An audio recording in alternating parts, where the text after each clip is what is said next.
The following video was recorded inside a family's home. A quiet, carpeted bedroom, a floor mirror against the wall, soft light coming through a sheer curtain on the far side of the room. A toddler girl, no older than 2 or 3, is standing with her back to her mother's camera, singing softly to herself, completely at ease, swaying, lost in her own little world. For about 30 seconds, nothing feels wrong at all. Then, it does. Watch.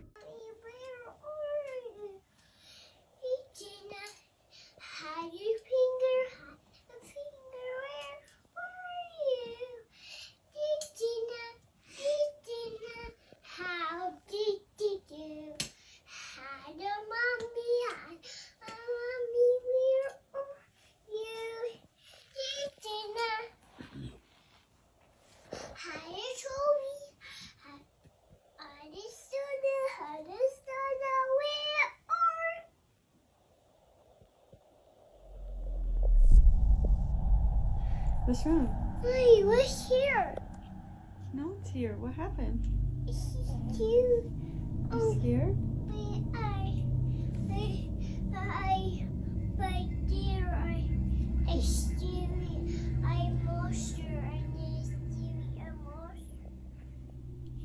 What? Mid-song, she just stops, turns her head slowly toward the curtain, and something in her body language shifts in a way you don't expect from a child that age. She turns to face the camera, her expression serious, and tells her mother she's scared. Then she points directly at the corner near that curtain window, and says there's someone over there. The mother confirms no one else is in the room. Many believe young children, especially toddlers, are more attuned to things adults simply can't perceive. Others think it's imagination, but that shift, from singing to frozen to pointing, happens in seconds, and it's hard to explain away. What do you think she saw?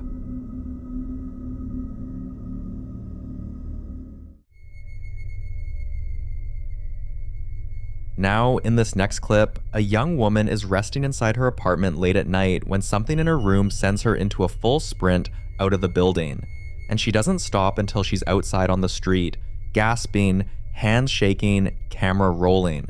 Watch.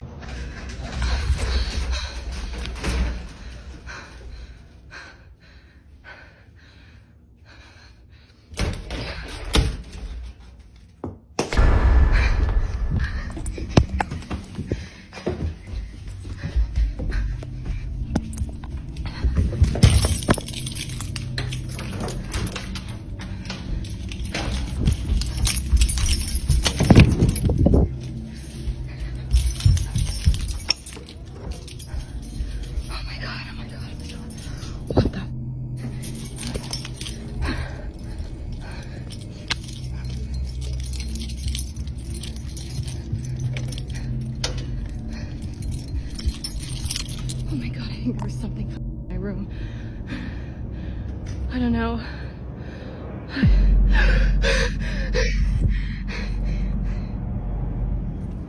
Once she's outside, she finally stops, and that's when she turns the camera up toward a second-story window, her window, where something is standing in the light, unnaturally tall and walking around the room like it owns the place. Some viewers suggest it could be a trick of perspective, shadows stretching across the room, furniture distorting under light.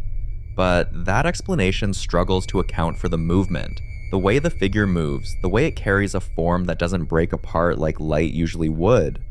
Others lean toward a more paranormal explanation, suggesting it could be something tied to the apartment itself, possibly the presence of a former occupant, something that remained behind and now occupies the space in a way that overlaps with the living.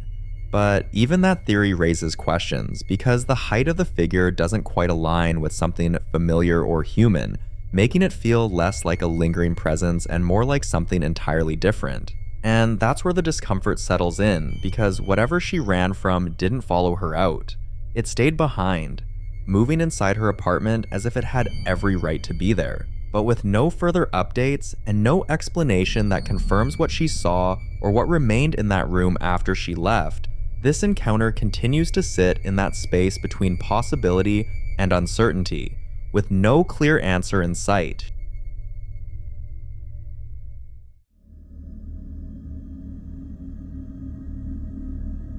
The following video was recorded by an overnight caregiver who'd been noticing something strange in the home where she worked. Every night, around the same time, sounds would start moving through the house. Shuffling, creaking, the kind of noises that made it impossible to stay asleep. Now, this particular home had a female patient who, according to her medical situation, doesn't walk. So when the sounds kept coming back, she decided to do something about it. She pretended to fall asleep, hid her phone beneath the covers near the couch, and let it record. The room stays dark, and for a while, nothing seems out of place until something, or in this case, someone appears in the hallway. Watch.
A woman emerges from the far corner of the hallway, hunched forward at the waist, feet planted apart, completely still, staring directly toward where she's lying. She doesn't move. The caregiver says she stayed like that for over an hour. Many viewers believe what they're seeing is something that goes well beyond a medical condition. Others aren't sure what to believe, but that image, that stillness, is hard to explain away.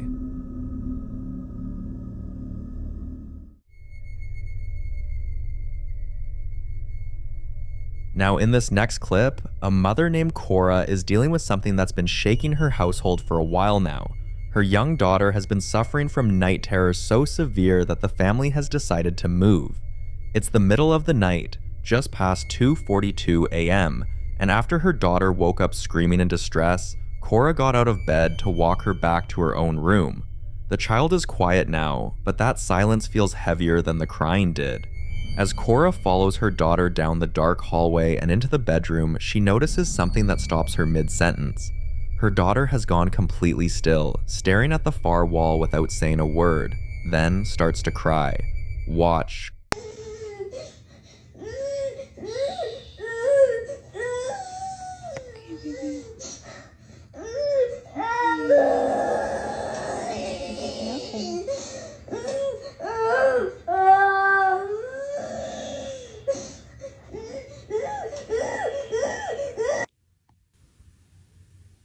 Scared. Scared? Are we scared, baby?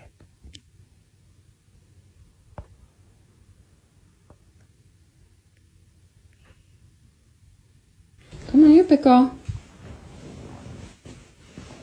Come here, pickle.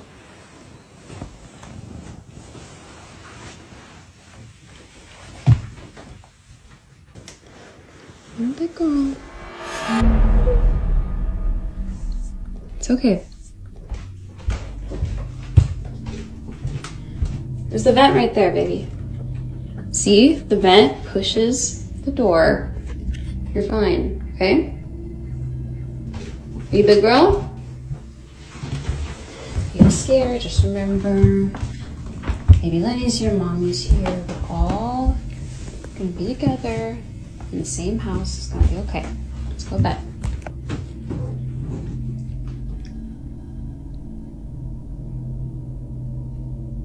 What's wrong, Cora? Sweetie, what are you afraid of? You're scaring me, honey. I don't see anything.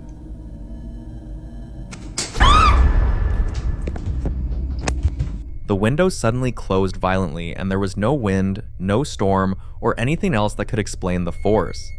Many viewers point out that the child seemed to already know something was wrong before it happened, standing frozen and staring directly at that window for several seconds beforehand. Others think she'd sensed it all night. But you be the judge.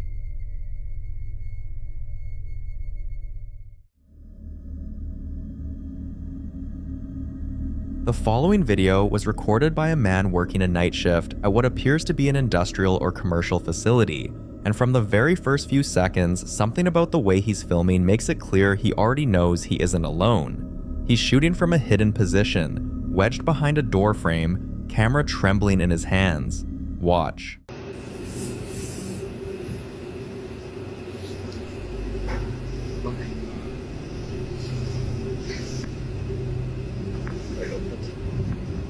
A dark humanoid silhouette can be seen in the window frame. Head and shoulders, clearly shaped like a person, holds for roughly 2 seconds, then snaps back and disappears.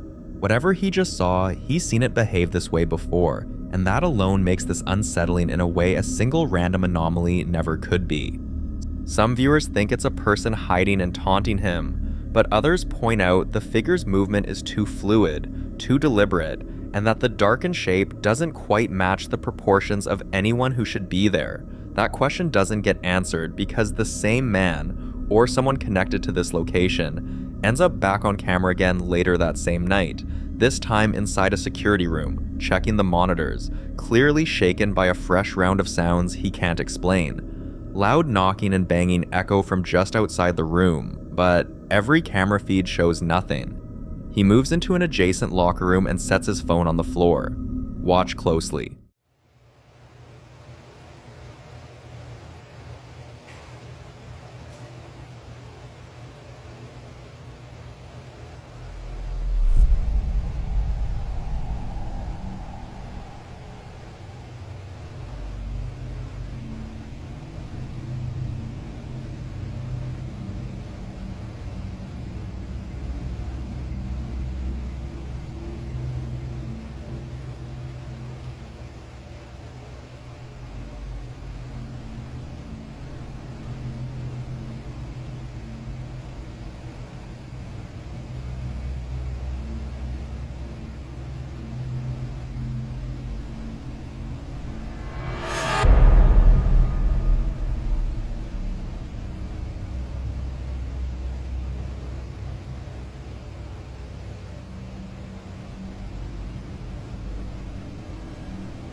If you look closely at the boot, you'll see it moving like someone trying to turn from one direction to another. But the thing is, no one was wearing the boot. Then the doors start opening, locker after locker. A lot of viewers who've watched the full footage describe it as one of the most sustained, escalating sessions of unexplained activity they've ever seen. Not one event, but a cascade that keeps building until it becomes impossible to stay. What would you do?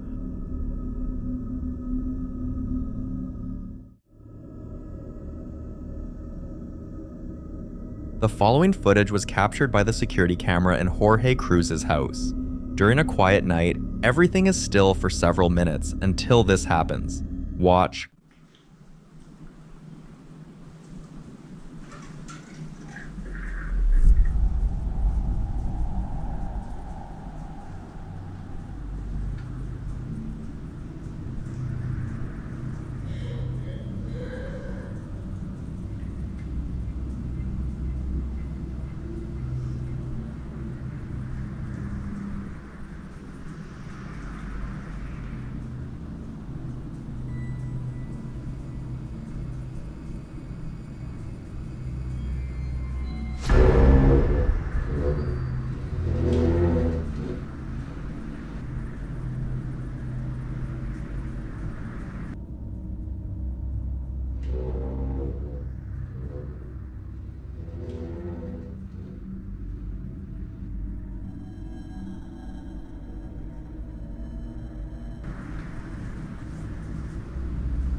That chair slides backward and rotates on its own, smooth, deliberate, covering a foot or two before stopping completely.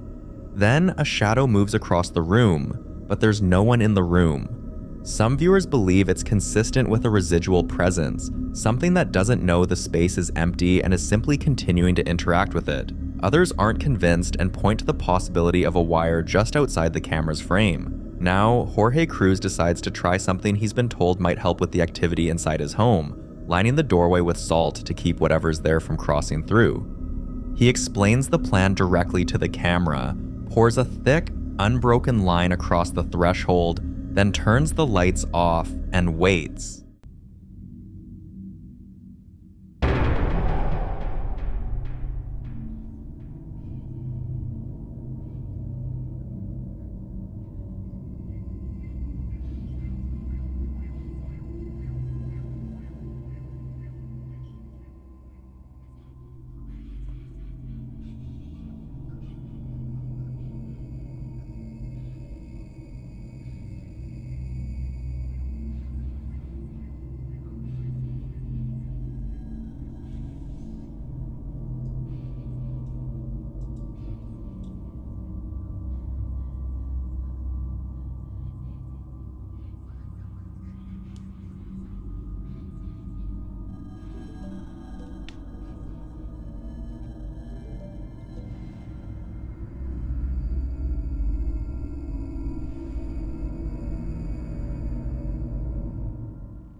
That cross on the wall flips upside down, not gradually, not with any buildup, just instantly inverted with a heavy thud. And then the salt line, the one Jorge spent time carefully laying down, disappeared, creating a clear gap in the barrier he built. By the end of the footage, the rocking chair in the corner has started moving on its own, slow and steady, with the doll still sitting in it. A lot of viewers in the comments believe Jorge made a critical mistake, not in using the salt, but in announcing it out loud first, essentially telling whatever was there exactly what he was doing and giving it time to respond. Whether the activity that followed was provoked or had already been building to this point, Jorge himself seems to believe the salt didn't stop anything. It only made it worse. Now, if something in that room was willing to scatter a protective barrier and flip across in the same night, the real question isn't whether the salt worked, it's what Jorge does next. The following video is about Nate, someone many viewers already recognize for the strange and often unsettling activity that seems to follow him wherever he goes.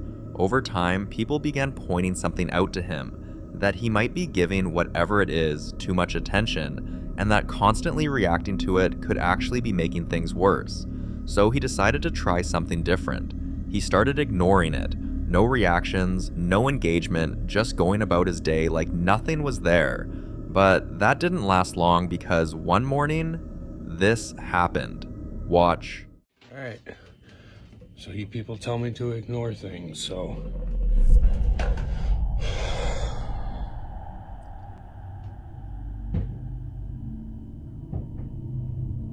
Tell me what the fuck that is.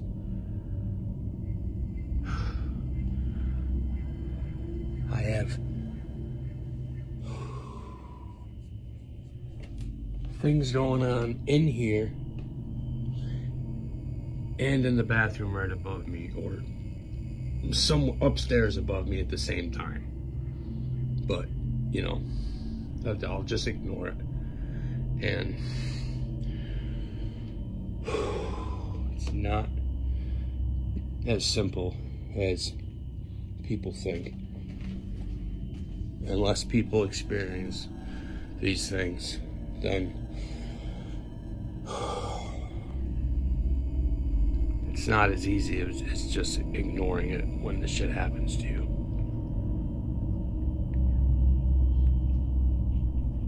I'm working on it. Once again, you can hear faint whispers in the background, unclear but definitely there. And what makes this moment even more unsettling is that just seconds before he started recording, the cabinet where the cup falls from was completely closed. Moments like this are why many believe that attention plays a role in these situations. Some say that reacting to activity can strengthen whatever is causing it, almost like feeding it energy, but others argue the opposite, that ignoring it doesn't make it go away. It just makes it find other, more aggressive ways to be noticed. And for Nate, it doesn't stop at home, because as much as he deals with this inside his house, his workplace isn't any different. Watch this. All right.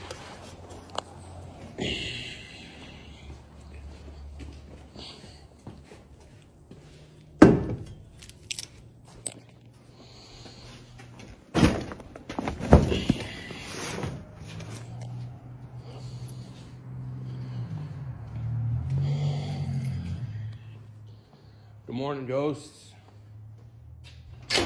Happy Friday to you guys, too.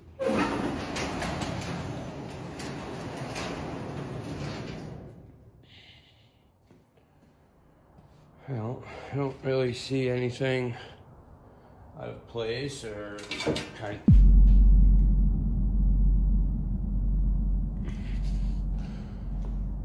Everything looks... Oh.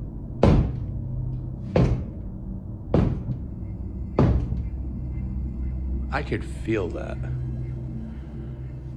I could feel that.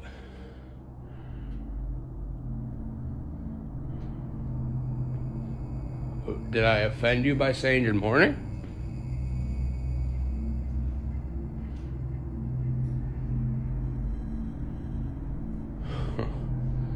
That's different. All right. I take back the good morning then.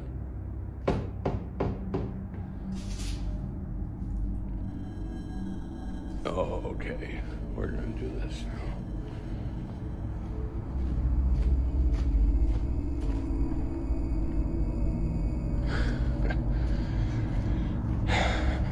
All right.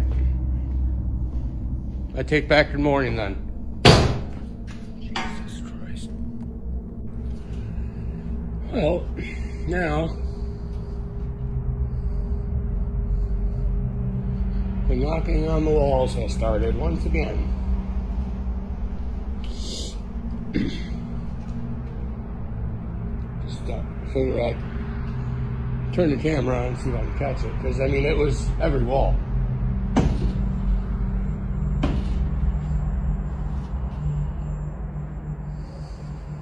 Like, and it's inside because when it did it on this wall, this and the chains were slightly swaying. So that tells me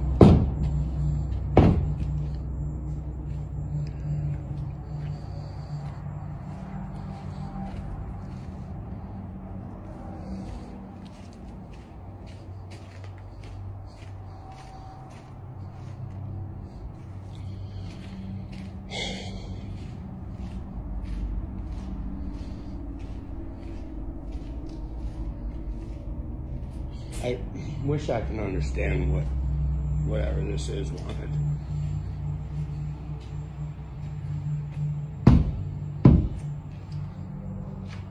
At the cemetery where he works, something can be heard bang against the walls of the garage over and over again. Not random noises, but heavy, deliberate impacts, like something trying to get his attention from the other side. Some believe this could be tied to the environment itself. Cemeteries are often associated with residual energy, places where emotions, grief, and history linger. Others think it could be something more direct, something that may have attached itself to Nate, following him between locations.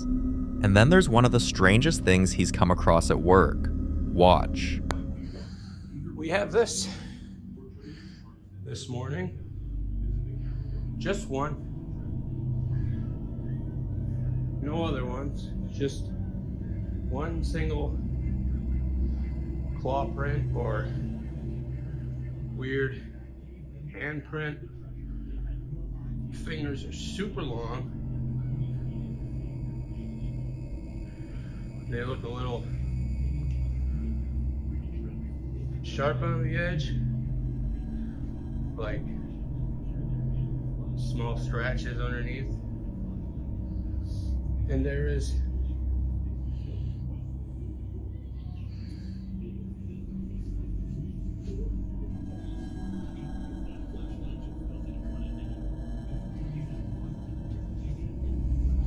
it's almost like it was jumping up there, but I don't see anything. On the floor, there's a deep claw-like marks, just one, as if something appeared, dragged across the surface once, and vanished. Some viewers even claimed to hear whispers toward the end of the clip, though no one could clearly make out what was being said. So what could leave a mark like that? This one remains unsolved.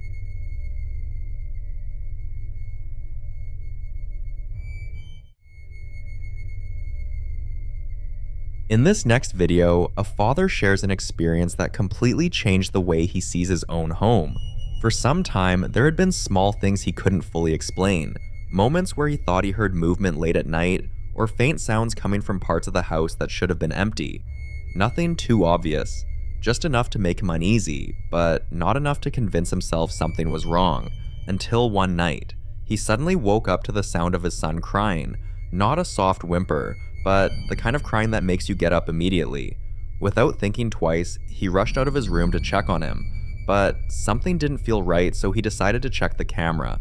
Watch closely. No.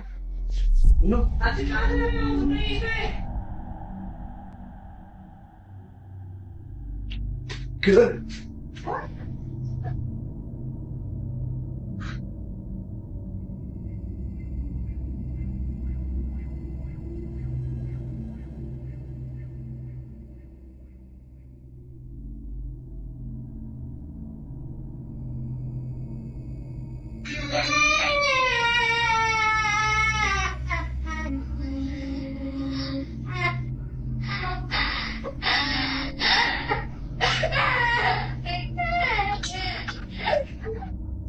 No.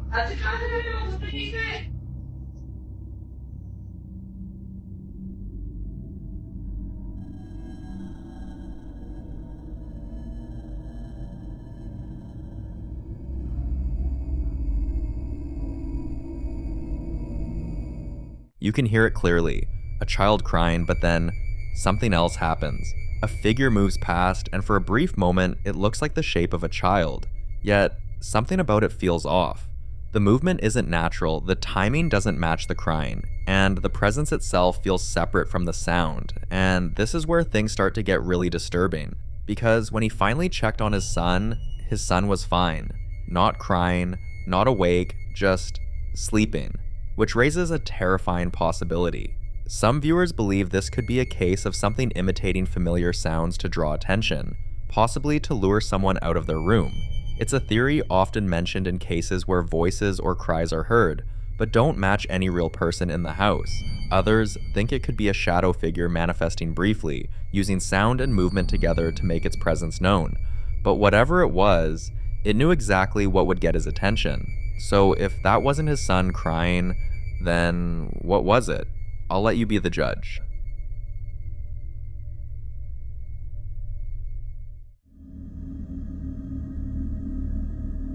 Now, in this next clip, Isaac, the man living in that old property with 2 haunted sheds, a place already known for strange activity that seems to grow worse over time, shares an update on his current situation. On this particular day, Isaac was doing a live stream, going about things normally, when a strange sound suddenly caught his attention. It wasn't loud, but it was enough to make him stop mid-sentence and go check it out.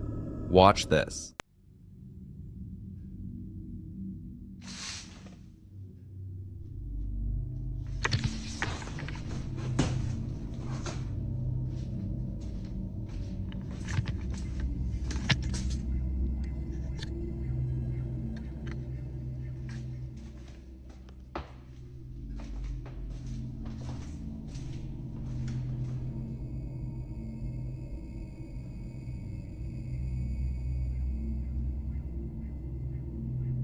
Y'all heard it too. Y'all heard it too? Because I know I heard something. I know I'm not going crazy.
I'm standing right here with y'all. I'm standing right here with y'all. My hands. My hands. I'm standing right here with y'all. Just burn the whole house at this point. I can't, they ain't got nowhere to live. Fuck. Oh. Ah. Ooh. Ow. Oh. Hit my leg. I hit my knee so bad. Oh my God, that hurt. Oh. Isaac had previously explained that this room used to belong to the grandfather who owned the land, and according to family members, he always preferred warm temperatures. It was something very specific about him, something only people close to him would know. And just to rule out any easy explanations, Isaac made it clear during the live stream that the other remote was in the living room, and the remotes don't control each other, something he had tested before when he once misplaced one of them. So if no one was in the room, and no remote was being used, then what turned it on? Some viewers believe this could be the grandfather's presence, something familiar, almost routine, repeating what he used to do when he was alive. But others aren't so convinced, because what happens next changes the tone completely. Tired of everything happening around him, Isaac eventually decided to bless the house, and for a few days, things were quiet.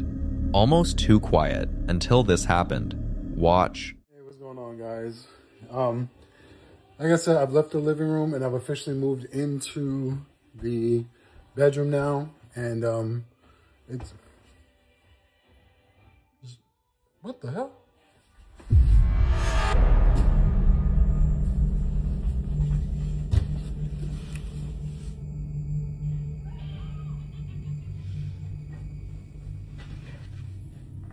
Well, well, I was gonna say,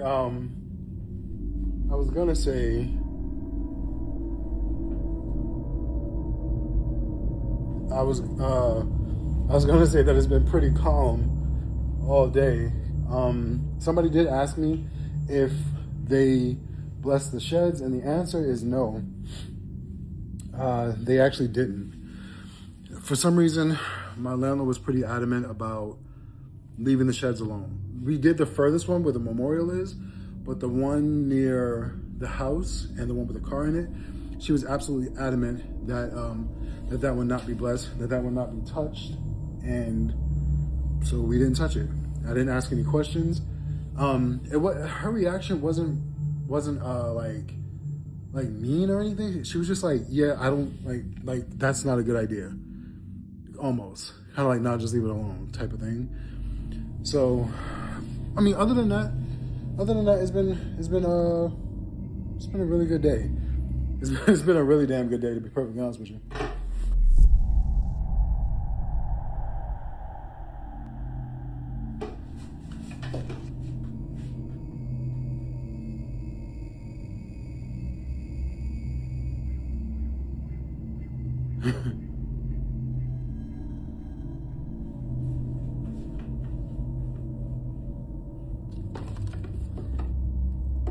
Why are my windows so foggy?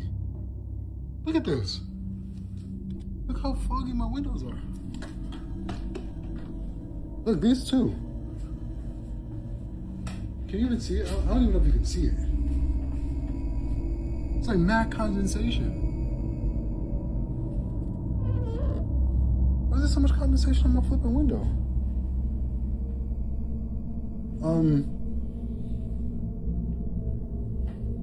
I didn't run.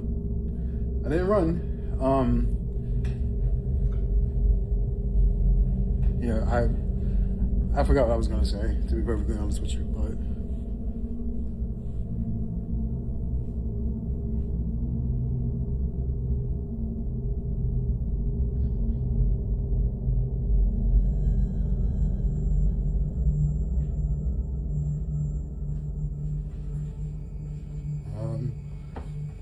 guess I'll go ahead and finish getting ready for work.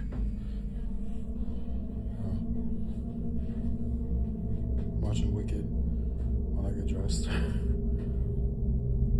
Alright, talk to you later. A door suddenly closes on its own, the light shuts off, and for those listening closely with headphones, some claim they can hear a faint voice saying, "Go away," and that's what really unsettled people, because if that voice is real, then whatever is there doesn't just exist, it has intent. Some viewers believe this might be a reaction to the blessing itself. There's a theory that if a space is only partially cleansed, whatever is there can simply move to the uncleansed areas, and in Isaac's case, that would be the sheds. And there's another layer to this. Isaac mentioned he wasn't allowed to cleanse the sheds, which raises a disturbing possibility. If something is tied to those sheds, and you cleanse only the house, then you're not removing it, you're cornering it. And according to many who study these cases, that can make whatever's there more aggressive. So now the question is, was that the grandfather making his presence known? Or was it something else entirely? Something that doesn't want Isaac on that property anymore? You decide.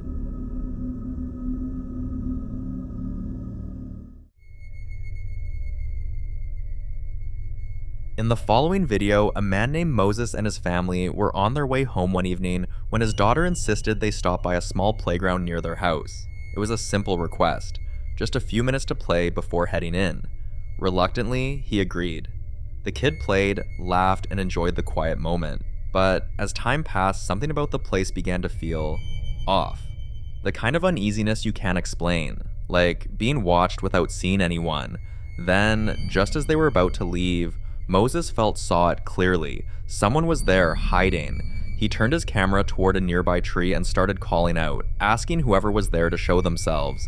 And then, it did. Watch. No te vas a golpear la resbaladilla cuando te bajes. ¿Me bajo? Sí. Ah. ¡Ey, Mira, Dana! mira, mira. Espérate. Dana, ven. Vénganse para acá. Mira, cheque. A ver, miren el árbol aquel. No, la neta, te lo juro que yo miraba algo. Como que se asomaba. A ver, venga. Ella me dio miedo. No, es que yo miré algo, neta. No pasa nada. No, mi amor, no pasa nada, ven. No era nada, ven. ¿Qué? ¿Qué es? No sé, no.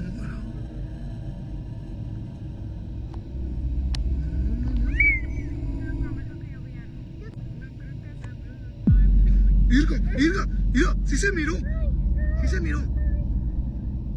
¡Hey! ¿Quién está ahí?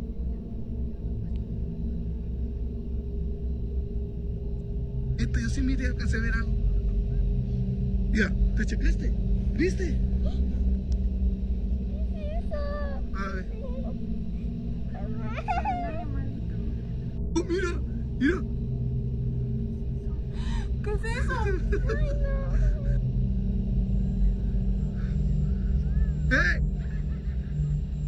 ¡Hey!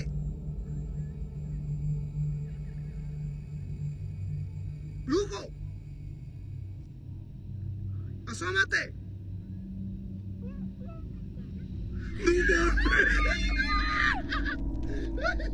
Something peeks from behind the tree, not once, but twice, just enough to confirm that they weren't alone. At that moment, the family didn't wait to find out more. They quickly left, trying to brush it off with nervous laughter as they walked away. But after posting the video, the comments made things worse. People began sharing their own experiences about that same playground, especially after sunset. Some claimed they had seen figures standing near the trees, watching silently until noticed. Others described hearing footsteps behind them with no one there, or catching glimpses of something ducking out of sight the moment they turned to look. A few even said the place feels completely normal during the day, but changes the moment it starts getting dark, as if something else uses that space when no one is supposed to be there. So what was hiding behind that tree? For now, this one remains a mystery.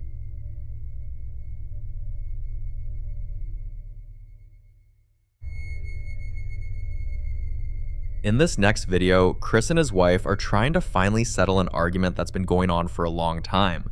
Both of them have been experiencing strange things in their home, but they don't agree on what's causing it. Chris leans toward logical explanations. Faulty wiring, loose fixtures, anything that can be explained. His wife, on the other hand, believes there's something else in the house, something they can't see but can definitely feel. So to settle it once and for all, they installed cameras everywhere. One night, while they were asleep, the cameras caught this. Watch.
The stove turns on by itself, as if someone physically turned it on.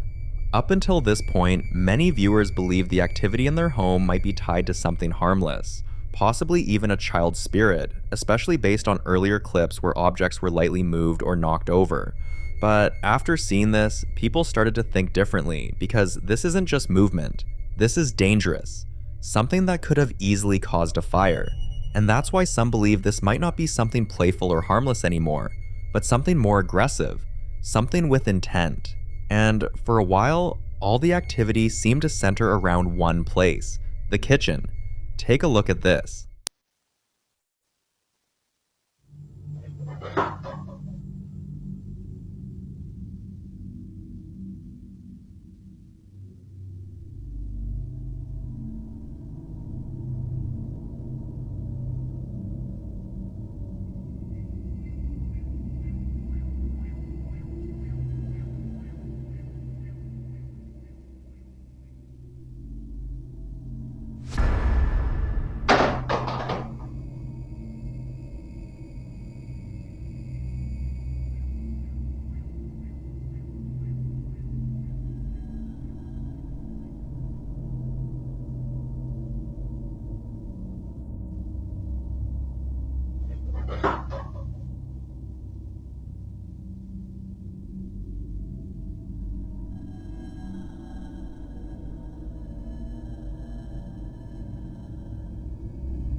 This doesn't look like it slipped, looks like something deliberately pushed it.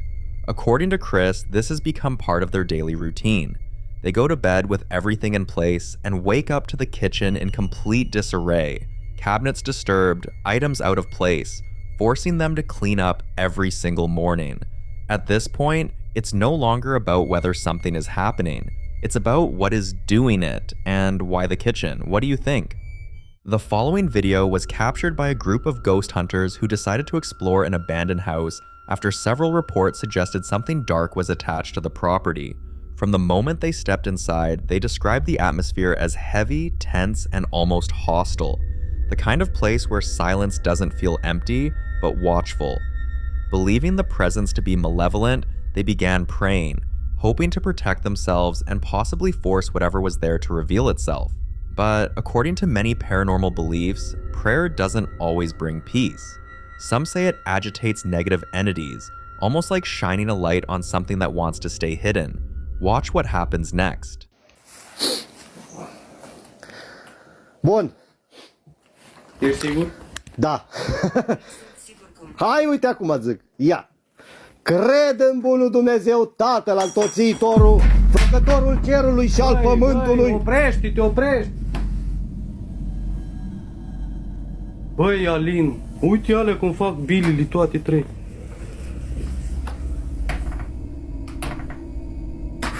Știu unde am rămas. Ea nu va pleca. Da, știu când va pleca.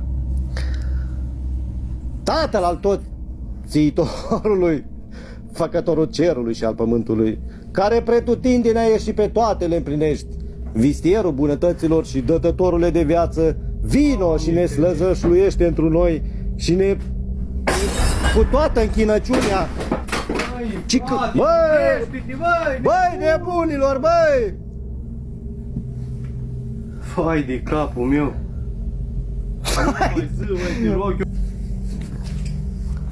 Ce s-o sparg? Nu s-o sparg nimic. Cum să spargă ceva? Frate, nimic nu. Doamne ferește. Dar ce să spargă? Hai de capul meu! Dar nu se Băi, vede. frică, nu mai fă, frate, că murim! Păi da, bine că s-o auzi spart, dar nu-i spart nimic.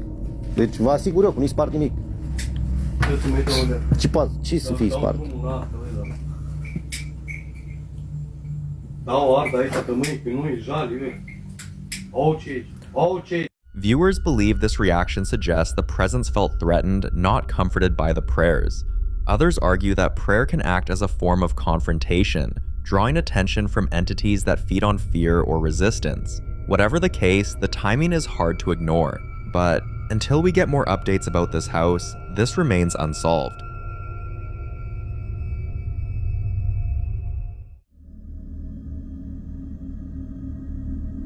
Now, in the following videos, a man and his family are convinced they're living with a ghost.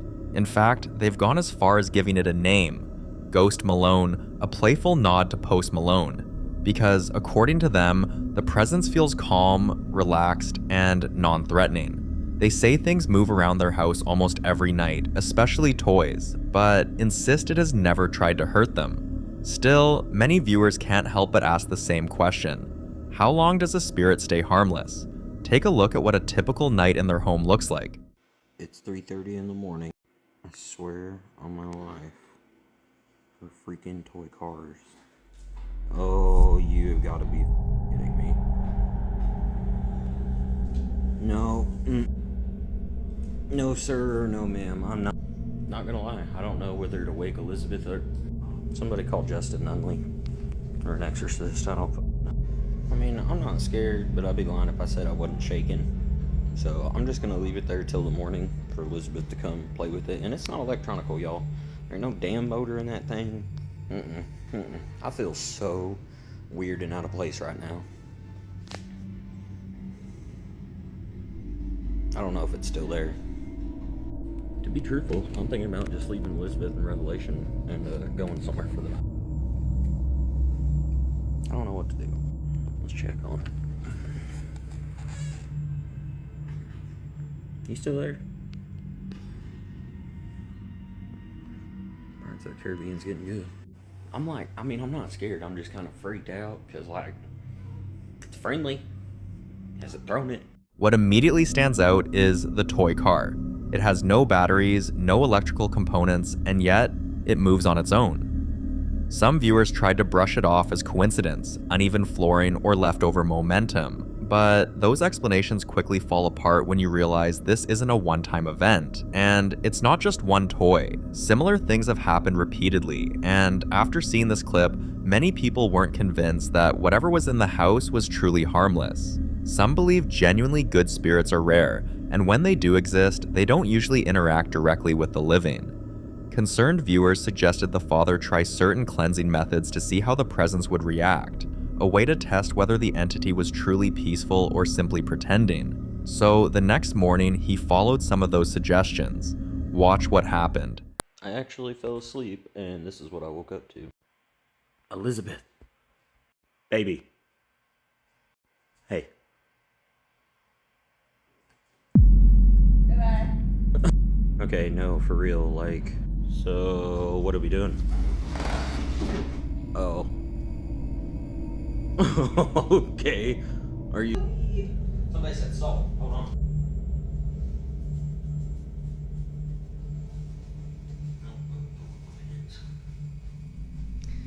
I don't know if you're supposed to draw a circle around it. Well, it's a half circle, but I don't think you're supposed to do anything else. I don't know. Y'all got suggestions? Let me know.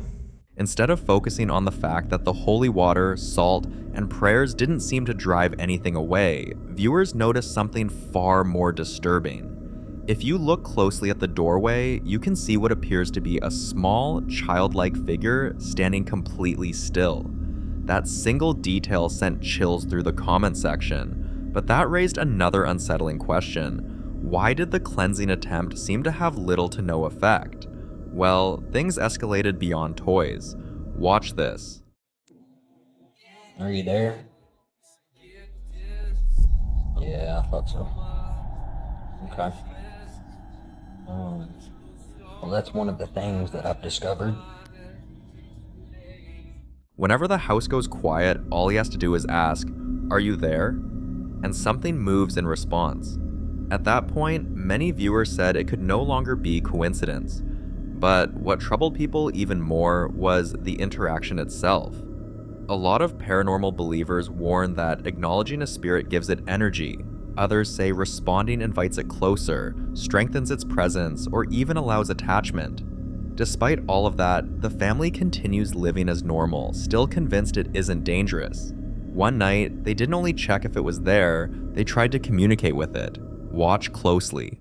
So we are all sitting here, enjoying our Taco Bell, right? And Ghost Malone was over there shaking the door a second ago. Ghost Malone, if you are still around, do something. Give us a sign. Oh, okay. Okay.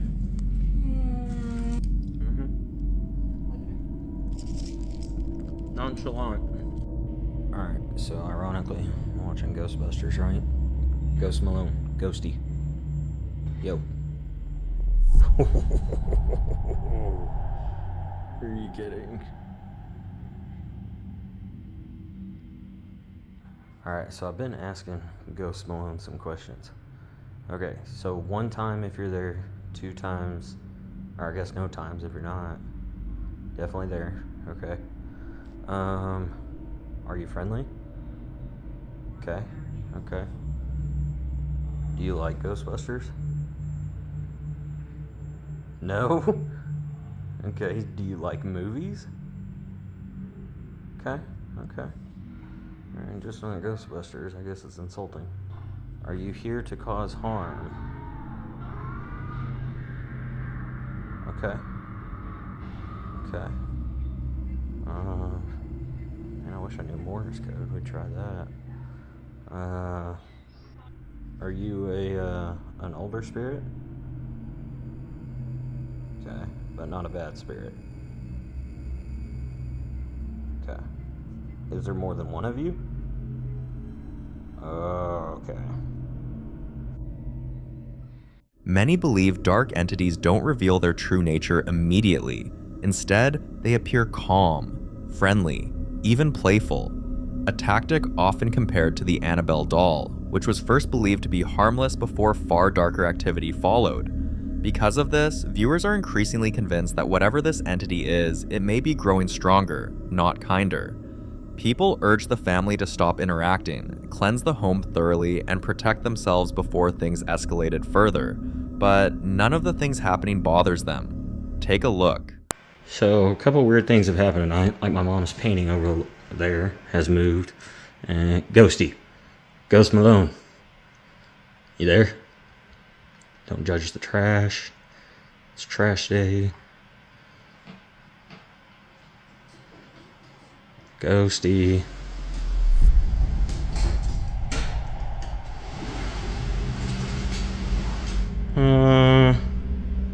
Okay.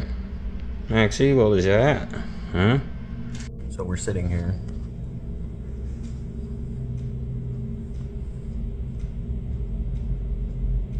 Revelation here, is it? Hi, Maxie.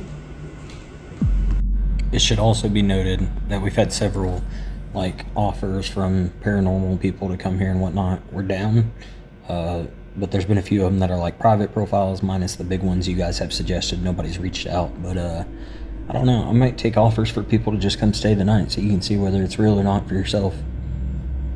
I don't know. But yeah, I am gonna take a list of questions. I've been writing down in the comments all the questions you guys have for Ghost Malone. And then we're going to do the Stranger Things light or dog button things to see if that does anything. This time, even the dog reacts.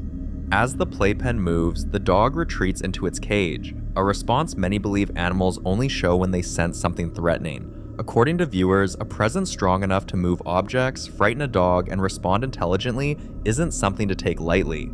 Some believe this entity was never harmless, just patient. But until the family shares more updates, all anyone can do is hope the situation doesn't turn dangerous.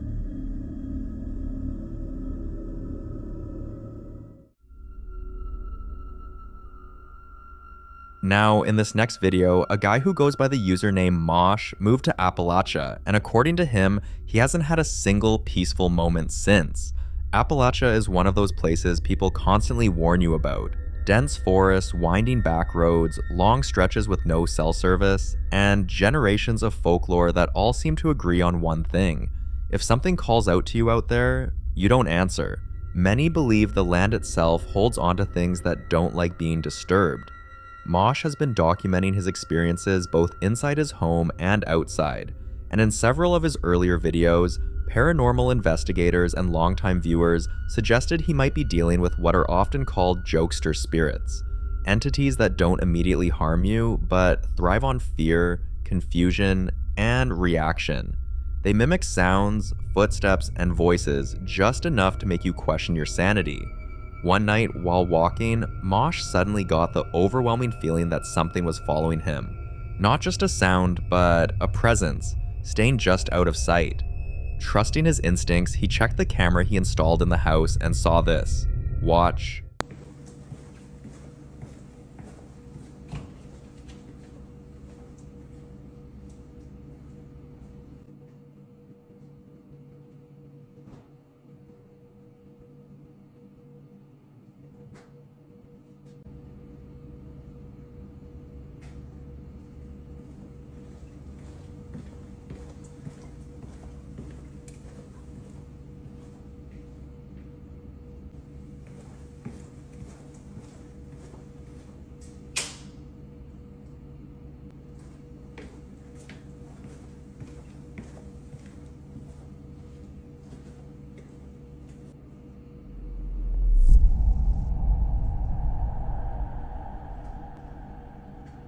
After reviewing the footage, many viewers say this explains a lot. The unexplained footsteps, the whispers he's heard when no one is around, and that constant sense of being watched. Some believe whatever this is has been testing boundaries, slowly revealing itself once it realized Mosh was paying attention. Others think it's feeding off his fear, waiting for the moment he reacts or responds. So, what do you see in this video? And more importantly, what do you think has been following him this whole time?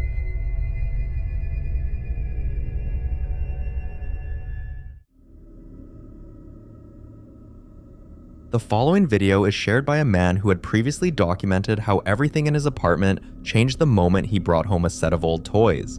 Almost immediately, the space felt different. Knocking sounds began echoing through the walls, objects shifted on their own, and at times the presence felt so overwhelming that he would lock himself in another room out of fear. But this next video unsettles viewers for a different reason. This time, none of the dolls or toys are visible anywhere in the apartment, and yet the activity continues. Watch closely. Son las 2 de la mañana, se están escuchando ruidos en la sala.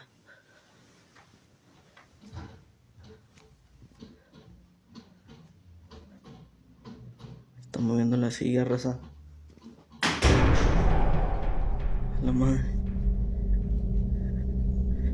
Escucho algo acá, raza.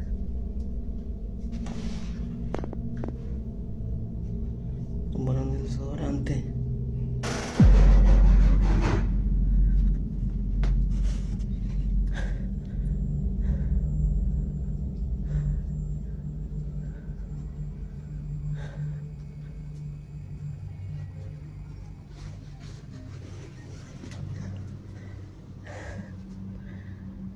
¿Qué estará pasando, anda?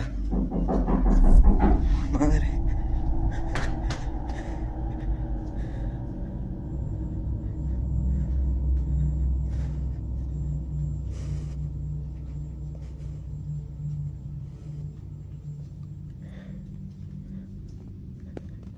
Whatever is disturbing this apartment hasn't left with the objects themselves. Many believe spirits don't always stay attached to the item that brought them in. Some think the toys may have acted as a doorway, something that allowed an entity to anchor itself to the space rather than the objects. Others argue this could be residual energy, replaying moments of disturbance long after the source is removed. But there's also a darker theory that removing the items only angered whatever was invited in. But what do you think?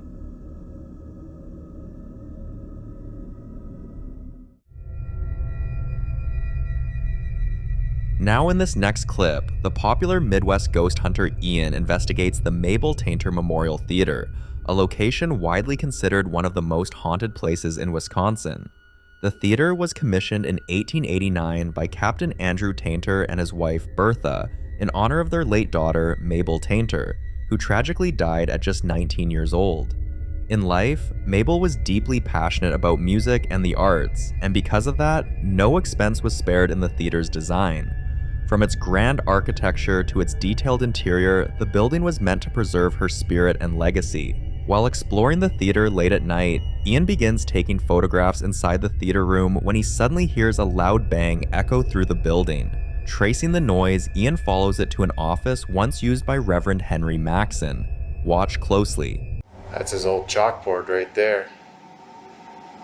And that is his handwriting. They've kept that preserved. That must have been from his last lecture, before dying. Father, if you are indeed in here, could you tap on your chalkboard? Make a tapping sound like you're writing on it. I would be amazed if you did that.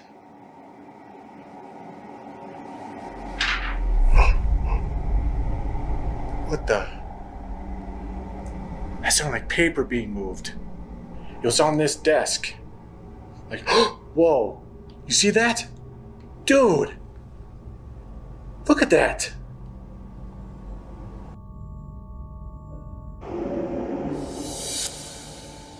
That has to be it. Look at that, it's literally hanging off of the table. Maxson wasn't just any figure connected to this place. He was the Unitarian pastor who originally convinced Andrew and Bertha Tainter to build the memorial for Mabel. When the building officially opened in 1890, it served not only as a theater, but also as a community center and the permanent home of the Unitarian Society of Menominee. Maxson himself gave the presentation address at the building's dedication, and for years, Sunday services were held directly on the theater's stage, with Maxson preaching to the congregation. Before leaving the office, Ian decides to set his camera down, leaving it recording as he steps away. What happens next is unsettling.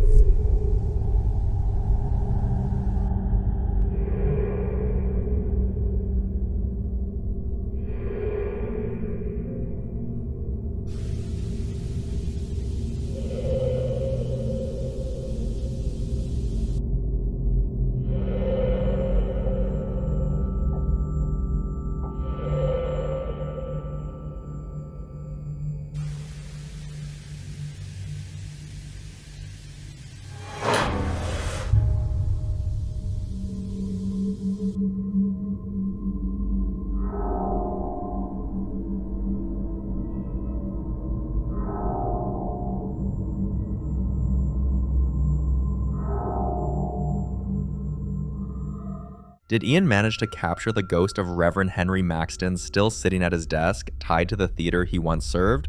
For more haunting videos including Ian, subscribe to the channel now. The following clip was recorded by Kyle, and if you've been following this channel for a while, then you already know he's no stranger to strange activity. Over the past few years, Kyle has dealt with more than his fair share of unexplained moments inside his home. But this year started off unusually quiet.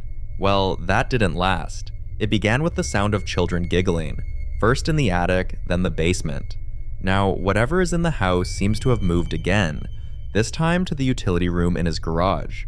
Kyle says he's been hearing loud bangs, noticing lights flickering, and every time the noise suddenly stops, he feels compelled to check it out. And this is what he keeps finding. Watch.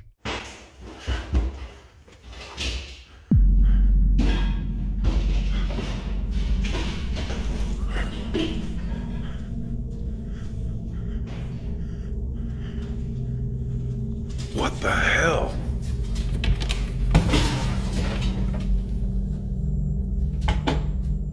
Oh shit. It's a...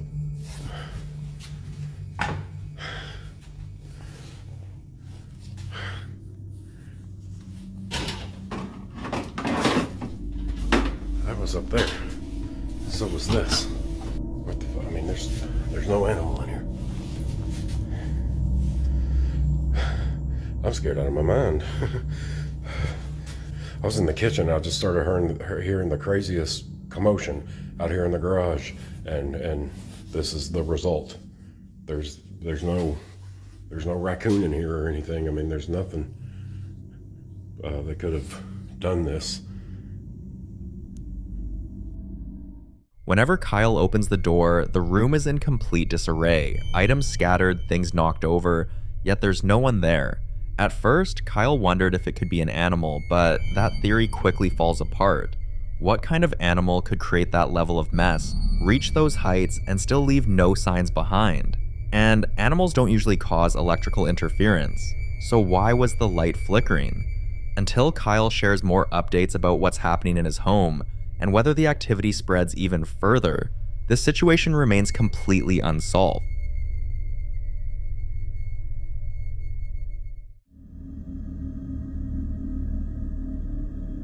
This next video is about a woman named Jennifer, who owns a beautiful historic home dating all the way back to 1907, filled with antique pieces that go as far back as 1903. At first glance, the house looks warm, elegant, and full of character, but not long after moving in, Jennifer began experiencing things she couldn't explain, things that slowly became impossible to ignore. She started hearing footsteps when no one else was around, faint whispering, objects shifting on their own, and shadows moving just outside her field of vision. What makes this even more unsettling is what Jennifer later discovered. After speaking with a local historian, she learned that when the house was built, there were no nearby hospitals, and it's believed that at least 4 people died inside the home. Deaths that likely occurred under stressful, emotional circumstances, the kind many believe can leave a lasting imprint on a place. And based on Jennifer's previous clips, a lot of viewers already suspected the house itself was the source. One evening, just as Jennifer was about to sit down for dinner, when she suddenly started hearing strange noises coming from inside the house. Watch. I'm hearing a few things. It's like 4:45, so I'm just gonna listen and see if I can catch anything.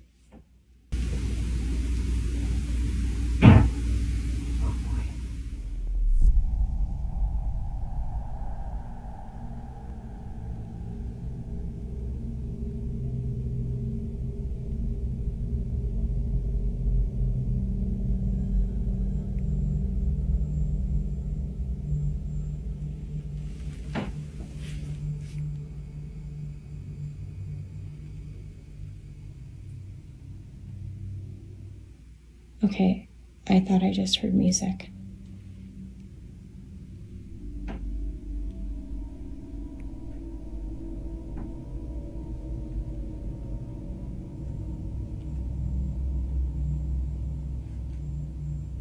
I want to go up on this landing and see if I can hear it better.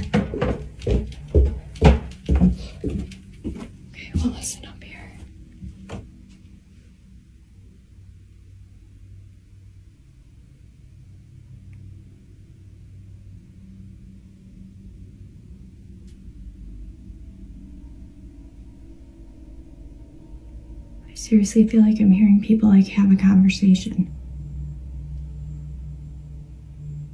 No one's here but me.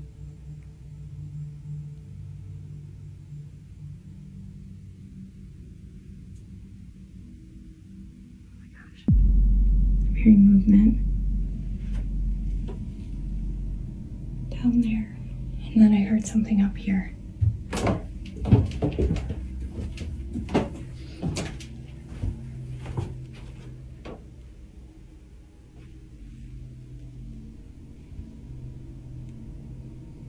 Do you hear that? It sounds like music.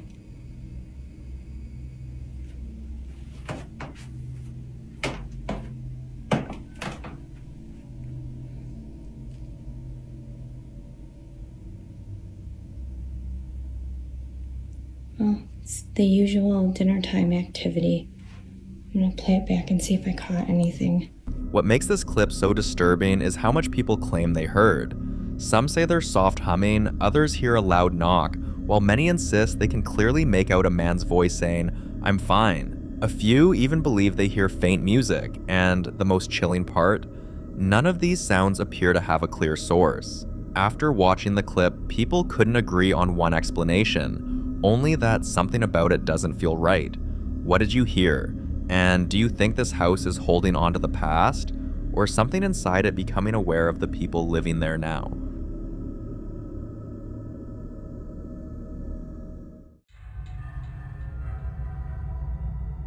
The following video was captured by a man who has repeatedly mentioned that it's not his house that's haunted, and honestly, you can't blame anyone for thinking otherwise. He shared disturbing experiences for months, waking up in the middle of the night feeling like something is choking him, pressing down on his neck. His cameras have recorded violent growling voices, sudden aggressive slams, and sounds that feel angry rather than curious. To anyone watching, it all screams one thing: a haunted house. But then something happened that changed everything. Hoping to get some peace, he decided to take a short vacation and sleep at a hotel, completely away from his home. Before going to bed that night, he set up his camera, just in case, and something did happen. Watch.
The curtains moving weren't the most unsettling part of the footage. If you look closely, you'll notice a dark shadow moving across the room, pacing back and forth. Seeing this made him believe he wasn't dealing with a simple haunting anymore, but an attachment. And given how violent and aggressive the activity has been, many believe it could be something far darker. Some even suggest a demonic presence, especially considering the physical attacks and the way it appears during his most vulnerable moments, when he's asleep. So is this proof that something has attached itself to him, or is there another explanation people are overlooking? You decide.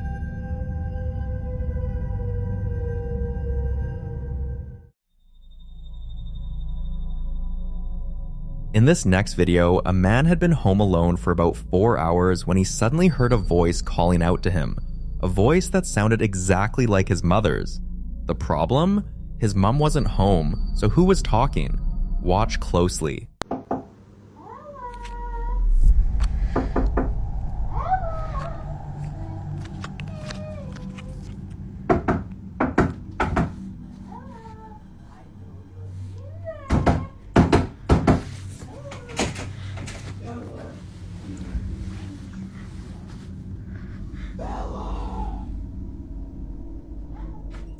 Whatever was outside wasn't just calling randomly, it was trying to get him to respond, or worse, open the door. But instead of answering, he knew what to do and stayed completely silent.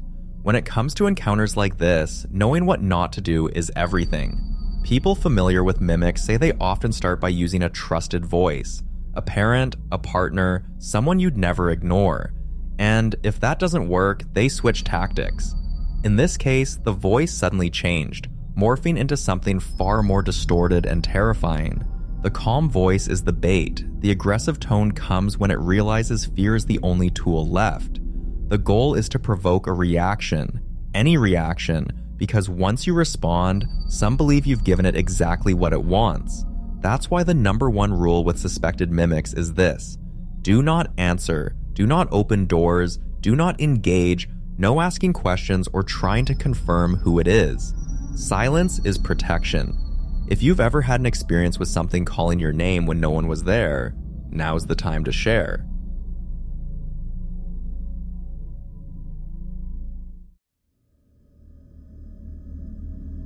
Now, in this next video, a guy named Nate has been dealing with increasingly disturbing activity inside his home. At first, it only happened at night. Objects flying across his kitchen, including a knife, something repeatedly peeking from his basement, and his dog refusing to go anywhere near certain parts of the house. But now, it's no longer confined to the dark. Watch closely. I keep hearing walking going on in the dining room. Sound like at one point it was going up the stairs, then to the kitchen or the basement, but there's literally no. Holy Jesus.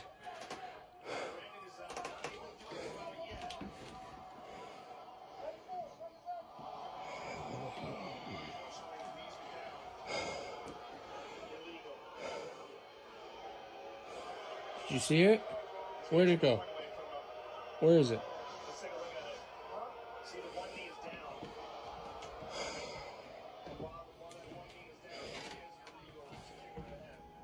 I keep hearing these steps.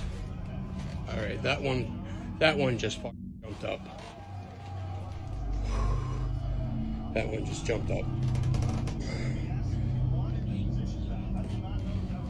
In paranormal cases, unexplained footsteps are often believed to be a sign of manifestation. Combined with the earlier knife incident, the persistent peeking, and his dog's refusal to enter certain areas, many viewers believe the activity is escalating rather than fading. So until more updates are shared, Nate's situation remains deeply unsettling and completely unsolved.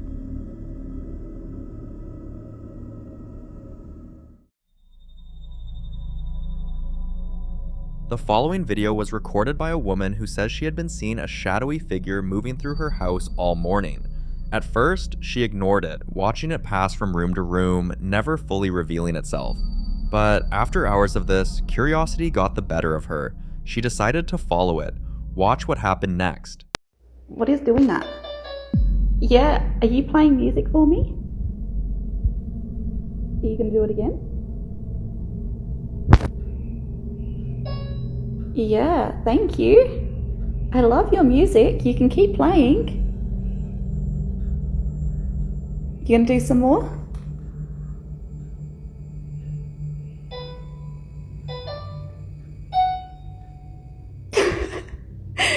The funny thing is, I have been seeing your shadow walking around all day, and now you want to play music? Can you do one more tune? Goodbye. Thank you. What disturbed people the most wasn't the sound, it was her reaction. That level of comfort made many viewers uneasy. Some speculate the figure she followed was trying to lead her somewhere. Others believe the spirit used the keyboard, a child's toy, to communicate in the safest way it could.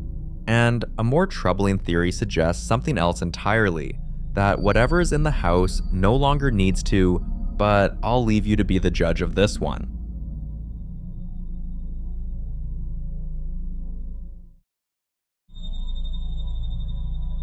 In this next video, a group of men decided to explore what they believed was just another abandoned house. For the first few minutes, everything seemed ordinary. Crumbling walls, broken furniture, fragments of a life that had clearly been left behind years ago. But that illusion didn't last long. Watch closely. Allahu Akbar, Allahu Akbar, astaghfirullah, astaghfirullah, astaghfirullah. Allah, la ilaha illa anta subhanaka inni kuntu minaz zalimin, la ilaha illa anta subhanaka inni kuntu minaz zalimin. The moment this happened, they started praying. Across many cultures and belief systems, prayer is believed to act as a form of spiritual protection, not because it removes danger instantly, but because it creates a barrier. A way of grounding oneself, calling for protection, and rejecting whatever presence may be trying to intimidate or attach itself, especially in situations where the intention of the entity is unknown. Now, to the part many people forget. Abandoned places aren't always empty. Some are simply forgotten, others are believed to be cursed, or worse, occupied by something that never left.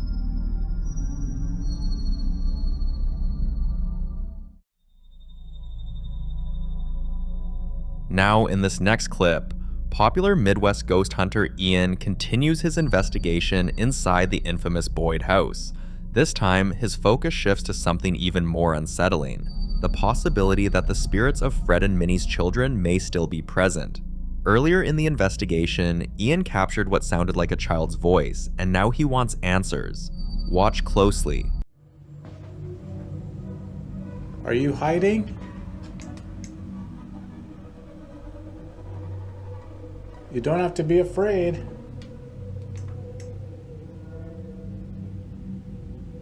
I bet I can find you. You playing hide and seek? Show me your hiding spot. Show me where you are. Whoa, whoa. Dude. I think I just caught something. Over there. Behind the camera. Let me take another one. Oh my gosh, dude, and it's gone. Dude, something just appeared right over here. Hello? That was weird. Yeah, and it's completely gone. I'm not catching anything else. Oh, dude, that was so cool. It looked like a type of small mist figure by the window, and it was short like a little kid. Near the window, a small mist-like figure begins to form. It's low to the ground, much shorter than an adult, almost child-sized, and at first it looks like nothing more than a faint cloud. But when the footage is examined more closely, something disturbing starts to appear. You can make out what looks like two eyes, a nose, and a mouth forming within the mist. Ian decides to try again, repositioning himself and raising the camera, hoping to see if the figure will reappear, but something else happens. Watch. It's okay. I think I found your hiding spot. You're hiding behind my tripod. Could you appear like that again? I'm gonna take another one. Dude, they were literally standing, like right here. Right in this area. Oh my gosh. Whoa. Okay. Oh my god, dude. That scared me. There was a loud dumping sound. Okay. I hear you. It's draining my camera too. I literally just put a new battery in. Look at that. It's already draining. Battery. That definitely makes a lot of sense.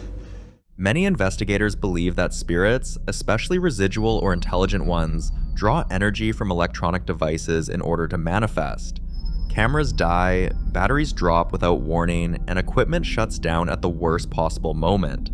Whether what Ian captured was one of the Boyd children, or something else entirely trying to present itself as one, remains unclear. But that house is anything but empty. For more haunting videos including Ian, subscribe to the channel now. The following clip was captured by a woman named Rosanna, who reached a point where she simply couldn't take what was happening in her apartment anymore. For weeks, she had been living in a space that no longer felt like her own, a place where normal routines were constantly interrupted by things she couldn't explain or control. It started gradually, with objects moving on their own, small enough at first to question, but frequent enough to become impossible to ignore. Then it escalated into something far more personal, moments where she felt something touch her when no one was there, followed by fleeting figures appearing in the corners of her room, never fully visible, but always there long enough to be noticed, and then gone. Eventually, it became too much, so she left. Rosanna moved into an Airbnb, putting as much distance as she could between herself and whatever she believed was in that apartment, hoping that a new environment would finally bring her some peace. And for about a month, it did.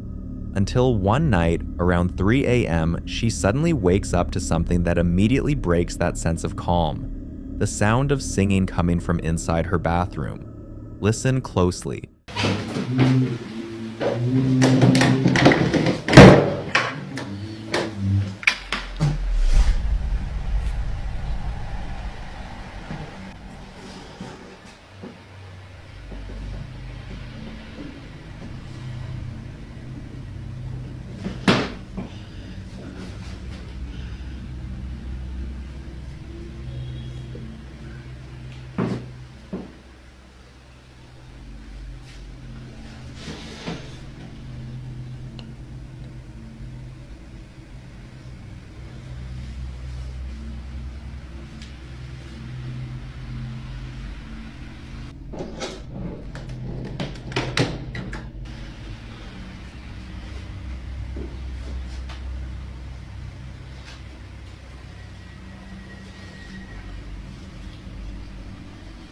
As she approaches and opens the bathroom door, the camera captures something chilling, a black shadow standing inside the shower, and as she put on the light, it disappeared as if it was never there to begin with. But that's not the only detail that makes this harder to explain. The shower door was already open, and the handle was on the floor, suggesting that someone or something was there. At that point, any hope that she had left it all behind is gone. Rosanna is now convinced that whatever was in her old apartment didn't stay there. It followed her, and that idea has led to a wave of theories. Some believe this could be a case of an attachment, where a presence connects itself not to a location, but to a person, meaning distance doesn't matter, moving doesn't help, and no matter where she goes, it goes too. Others think it may have been unintentionally invited, that during those earlier experiences through fear, attention, or even acknowledgement, she may have given whatever it is a reason to remain connected to her. Now, Rosanna is left with questions she can't answer on her own. What is she going to do?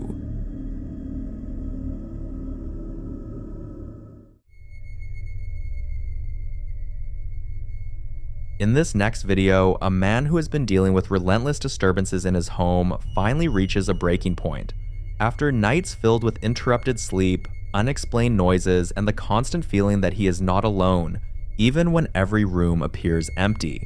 At first, like many people would, he tried to ignore it, hoping it would pass, but as the activity became more frequent and more aggressive, he began searching for answers, speaking to others, researching, and eventually being told something that would change how he approached the situation entirely.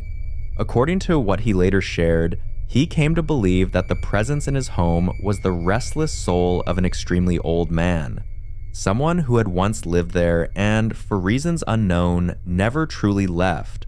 A presence he claimed was around 192 years old, bound to the space in a way that rituals alone couldn't seem to break.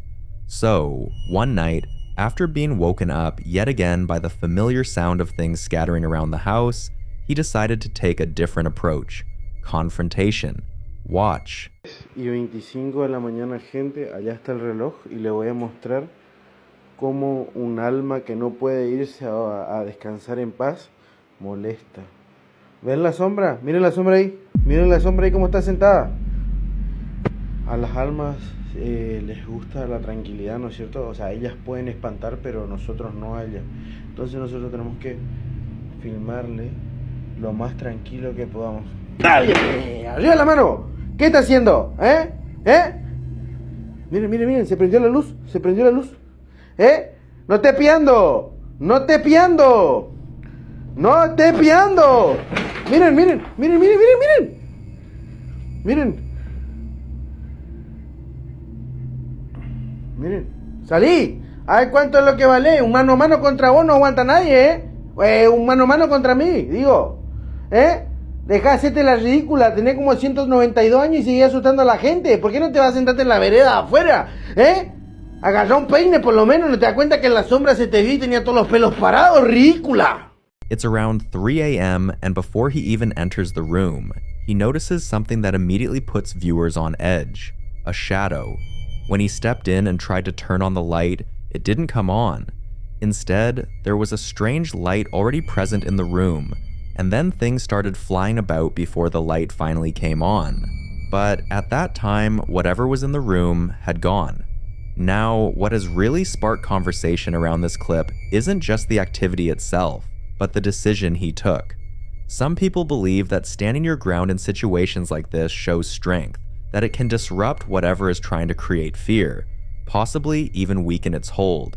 Others strongly disagree, arguing that confronting something you don't fully understand could actually make things worse, especially if what you're dealing with is aware, reactive, and capable of escalating its behavior.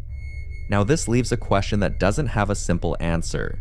When you're dealing with something you can't see, something you can't fully understand, is it a good idea to confront it? You decide.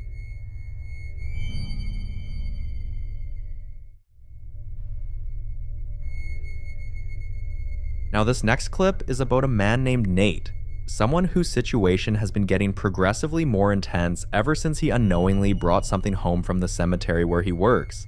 Something that, at first, didn't seem like much, but over the past few weeks has turned his house into a place he no longer feels safe in. Nate began noticing that sharp objects, particularly knives, would go missing, only to be found in places he never left them, sometimes positioned in ways that felt deliberate, almost like they were being placed rather than dropped. One morning, he finally managed to catch it on camera. Have a look. Alright guys, so I was just upstairs changing and I heard a loud ass crash down here. The dog ran down. She was in the kitchen getting water and she booked into here from the kitchen, so guessing it. I just felt a breath on me.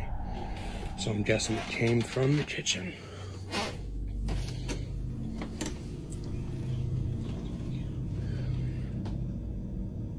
I don't see anything. Back door's locked. Let's see. No. No. No. No. What is that? What is that in?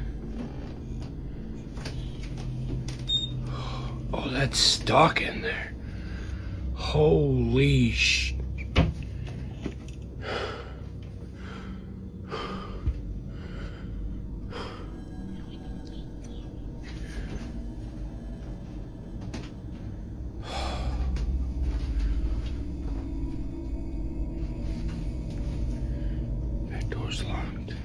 What makes this even more unsettling is what happens as he tries to approach it. If you listen closely, there's a whisper. Some viewers are convinced they hear the words, "I'm gonna get ya," while others aren't entirely sure, but agree that whatever is being said doesn't sound friendly. At that point, concern around his situation grows, and many people begin advising him to try something different, something often suggested in cases like this: the ignoring method.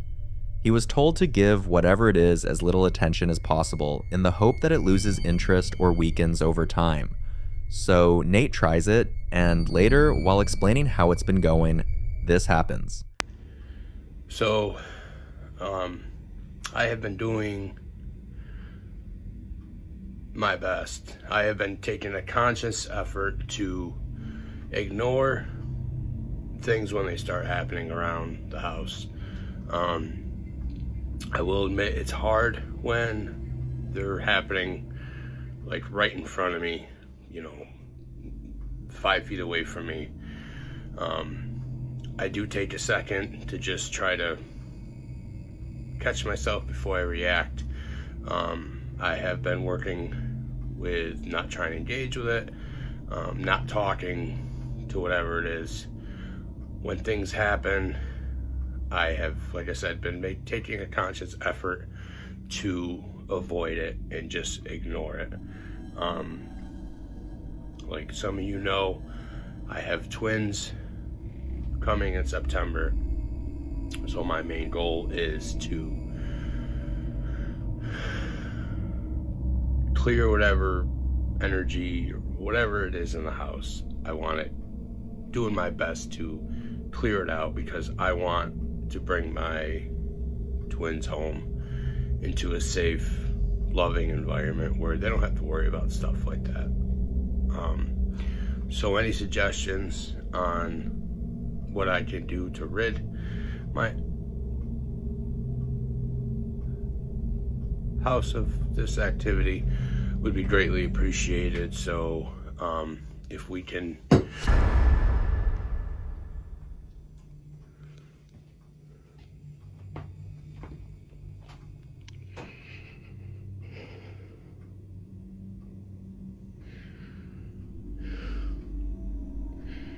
how do you ignore that? How do you ignore that?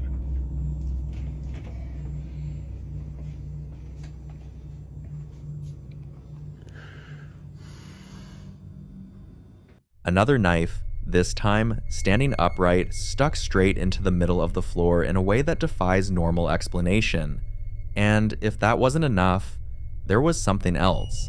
A light orb moving across the floor, almost as if it's circling the same area, lingering around the object as if it's connected to it. This raises a disturbing thought, that whatever is in that house isn't just throwing things, it's showing itself in pieces. Because if something is willing to manipulate sharp objects like that, if it's capable of whispering threats, then ignoring it might not be enough. Aware, reactive, and capable of escalating its behavior. Now, this leaves a question that doesn't have a simple answer. When you're dealing with something you can't see, something you can't fully understand, is it a good idea to confront it? You decide.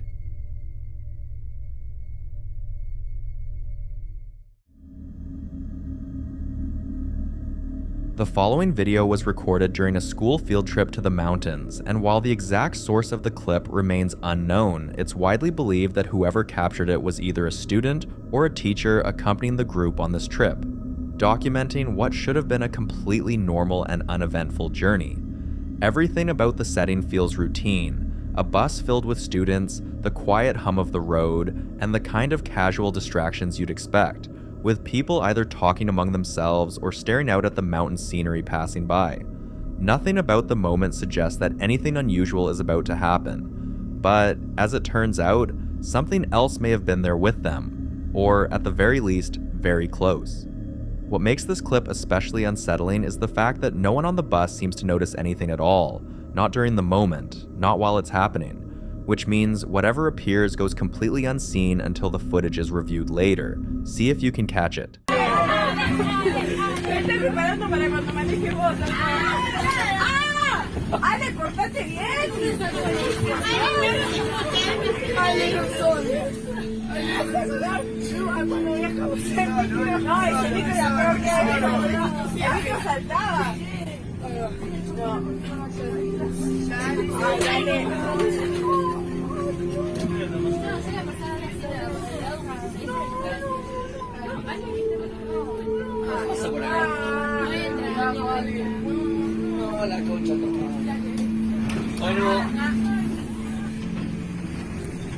Levanten las manos. ¿Qué mano me voy a morir? Sí. No, en Instagram.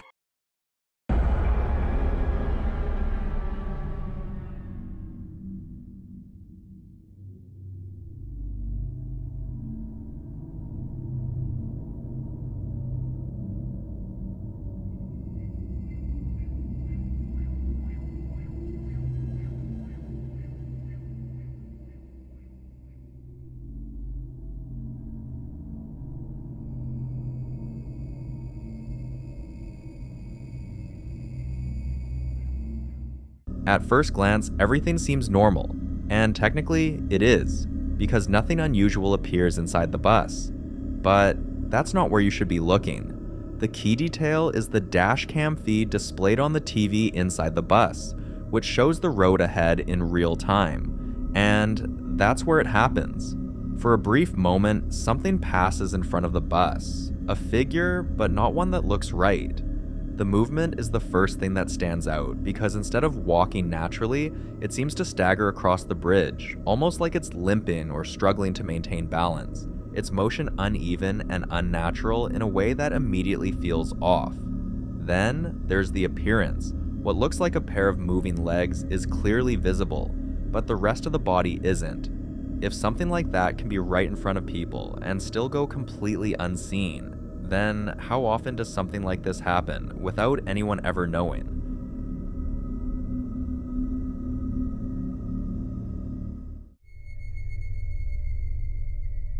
Now in this next clip, Dustin, the same man who had previously shared strange occurrences tied to his workplace, including unexplained noises and moments where he felt like he wasn't entirely alone even during quiet hours, experiences something that takes things to a completely different level.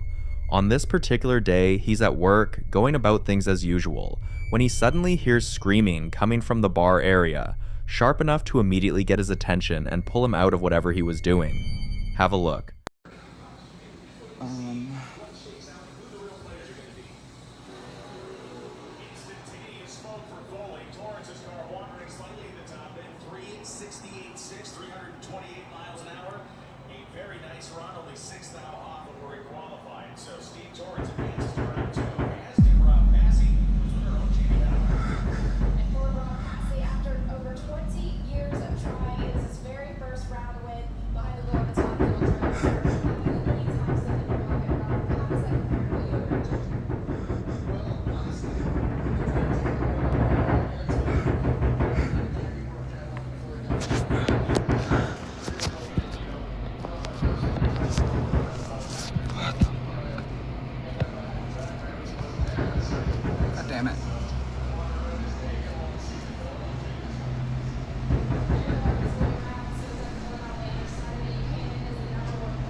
At first, nothing seems out of place, but if you take a closer look at the mirror behind the bar, you'll notice something that doesn't quite line up.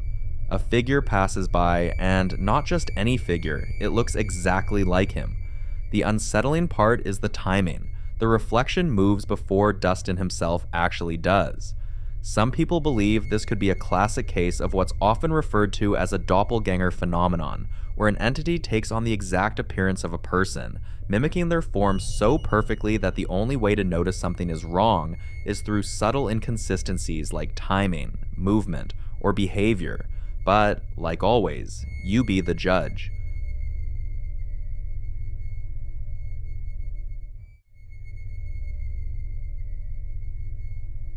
In this next clip, a paranormal investigator sets out to explore an abandoned house, the kind of place where time seems to have stopped and every corner feels like it's holding on to a story that was never fully told, hoping to document small details, fragments that might explain what once happened there and why it was left behind in such a state. At first, everything follows the usual pattern of an exploration, scanning rooms and taking in the silence, but the moment he crosses into a certain part of the house, the atmosphere shifts in a way that feels immediate and hard to ignore, almost as if his presence alone has triggered something. Watch. Oh, il y a un bruit.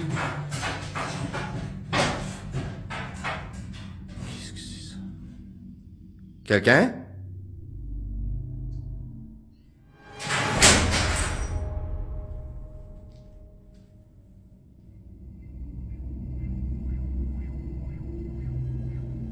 Abusé. Oh la dinguerie. C'est qui là-bas? Y'a quelqu'un? Bon, allez, je vais dire ça comme ça. Si c'est un démon, fais-moi bouger autre chose.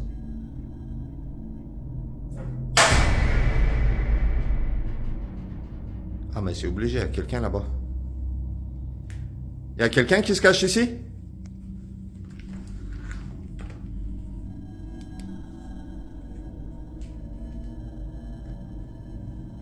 Quelqu'un qui se cache ici, c'est obligé.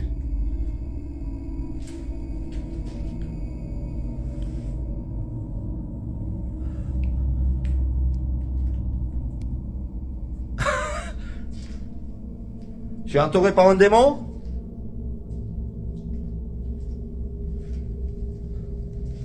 Edgar?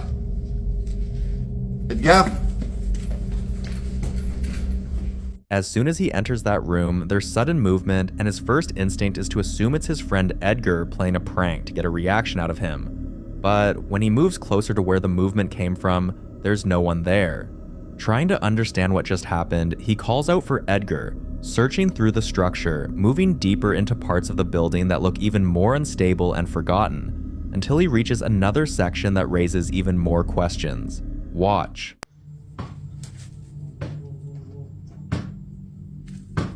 Quelqu'un?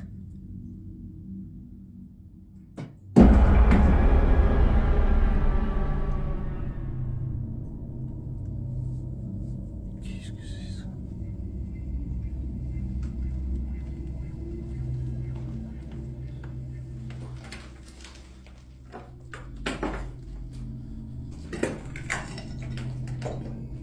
C'est un truc de fou, gros. S'il y a une entité ici avec moi, fais-moi bouger autre chose, s'il te plaît. Fais attention, fais gaffe. Abusé. La dinguerie.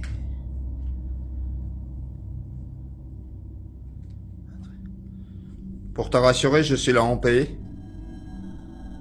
Et je suis en retour.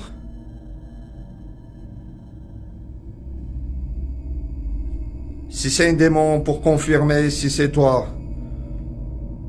bouge-moi un objet. Moi, je pense que c'est un démon. Confirme-moi que c'est toi. La dinguerie.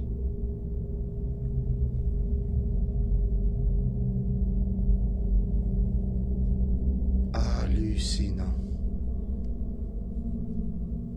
This part of the house is in complete disarray, not in the slow, natural way you'd expect from decay over time, but in a way that suggests force, as if things have been knocked over, thrown, and scattered deliberately, leaving behind a scene that feels less like abandonment and more like the aftermath of something disruptive.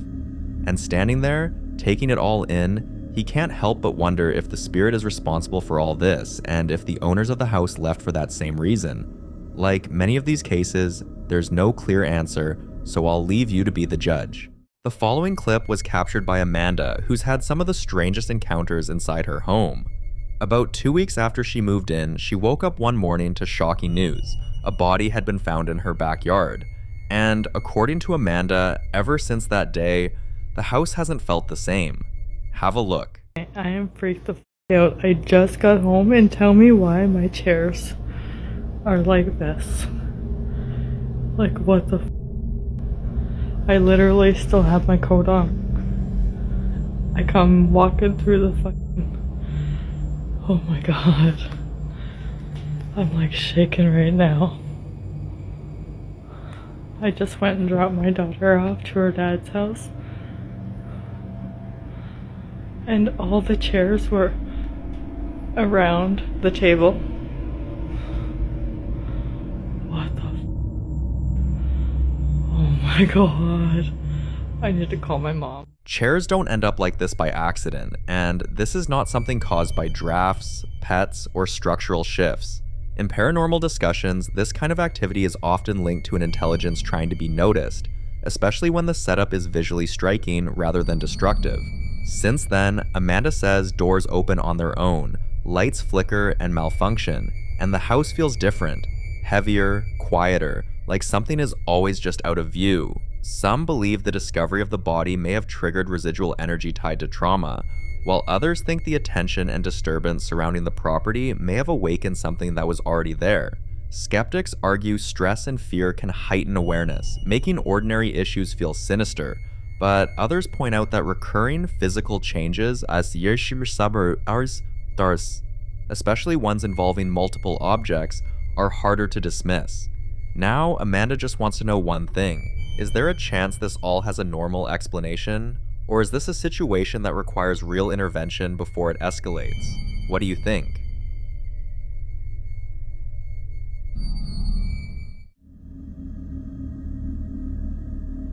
This next video was captured by a family's security camera, installed after everyone in the house woke up to a loud bang in the middle of the night, followed by several other unsettling incidents they couldn't explain. Hoping to catch whatever was happening, they set up cameras. Take a look.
Aside from the obvious breathing sound, viewers immediately notice something else. On the right side of the screen, along the staircase, something moved. When the family reviewed this footage, it made other moments fall into place. Just weeks earlier, the sister of one of the couples living here called her and asked what she was doing standing on her front porch. Now here's the problem. She wasn't home. She was at work, nowhere near the house. But the anxiety in the house escalated when the family noticed their dogs reacting. Watch this.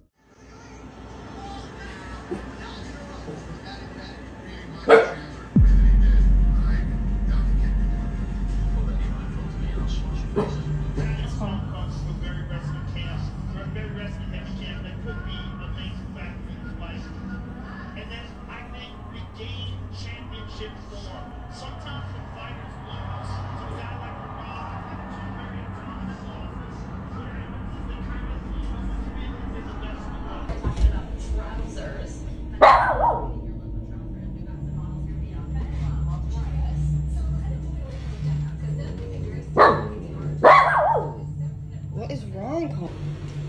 Stop arguing.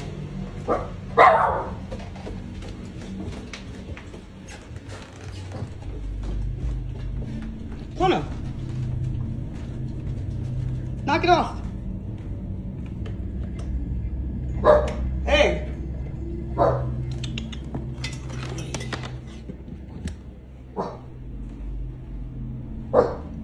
Barking at the door again.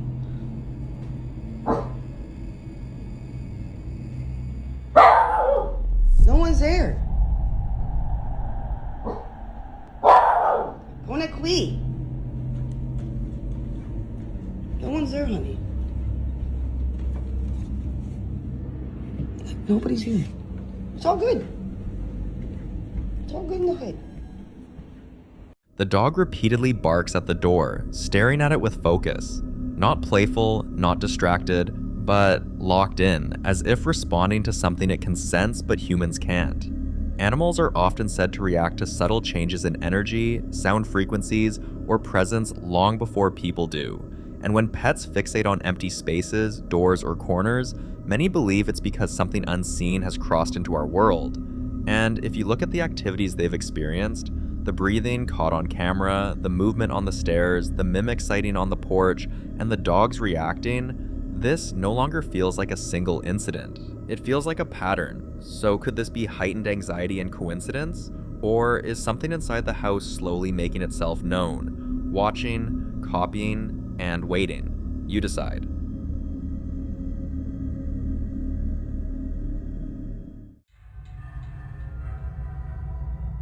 Now, in this next video, Nate, who's been trying to get to the bottom of whatever is happening inside his house, captures something new on camera.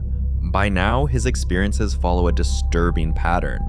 He wakes up to objects scattered across his kitchen floor, his dog refuses to enter certain corners of the house, and the sound of footsteps moving along the stairs when no one else is home. One night, while waiting for a UFC fight to start, he begins hearing something unusual. Listen closely. Guys, I want you guys to check this out. So, I'm just chilling here, waiting for the UFC fights to start. Dog's there. And I'm just sitting here.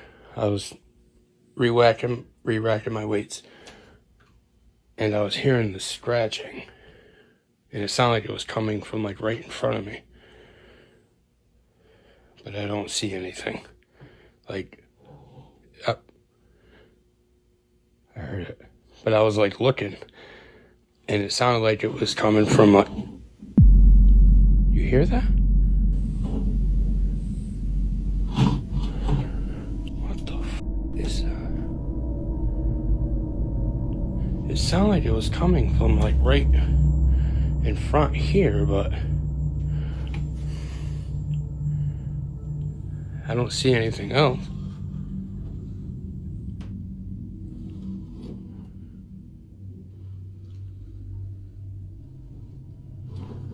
What the f***?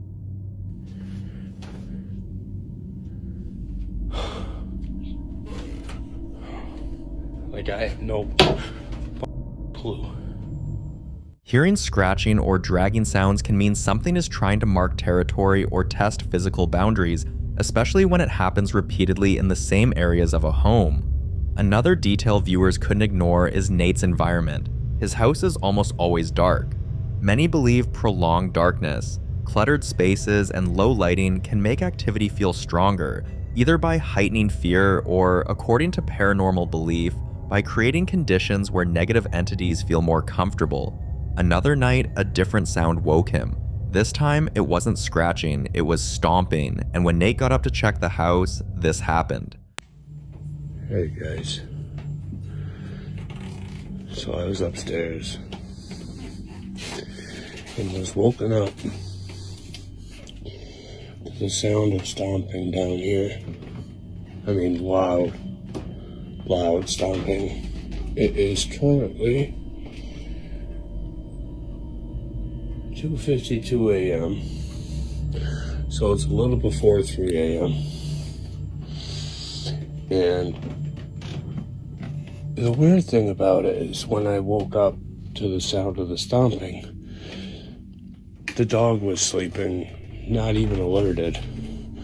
It's almost like she couldn't hear it.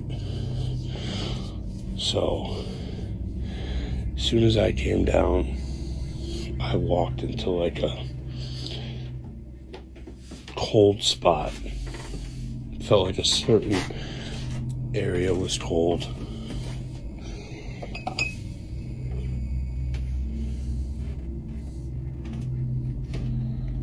But it was loud. It was such a loud stomp. Like I said, it's 2:53 a.m.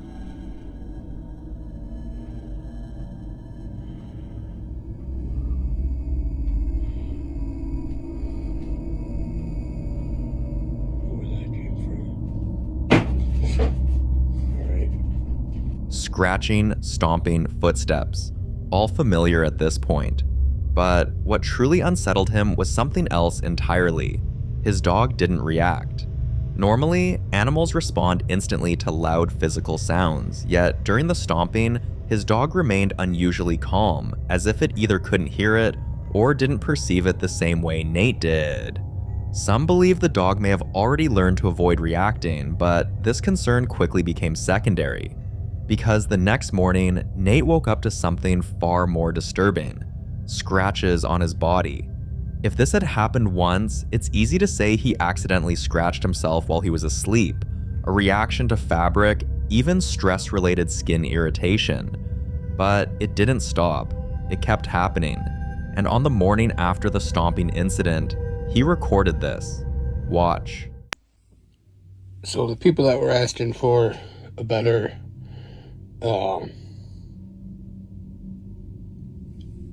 view of the scratch that I woke up with on my leg, here it is. Like I said, it's not super deep, but it goes down pretty far.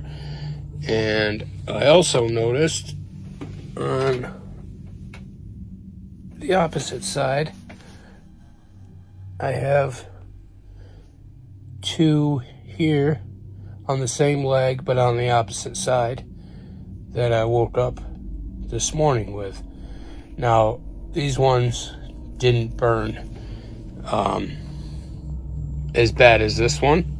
This one was 2 mornings ago when I woke up. This burned, and I looked down and saw that. And then this morning when I got up at like 2:30 a.m., I woke up to stomping downstairs. And it wasn't until after I worked out and everything that I noticed these. So, yeah, that's the update. As Nate shows the marks on his body, many viewers begin connecting everything. The scratching sounds at night, the dragging noises, the stomping footsteps, and now, physical marks appearing while he sleeps. This points to something more than a simple house haunting. Physical interaction, especially repeated scratching, is often cited in cases involving attachments rather than locations. Some believe this points towards something escalating, moving from environmental disturbances to personal interaction. Others think whatever is in the house may be trying to assert control, feeding on fear, isolation, or even exhaustion. And the most disturbing part, the activity isn't random anymore.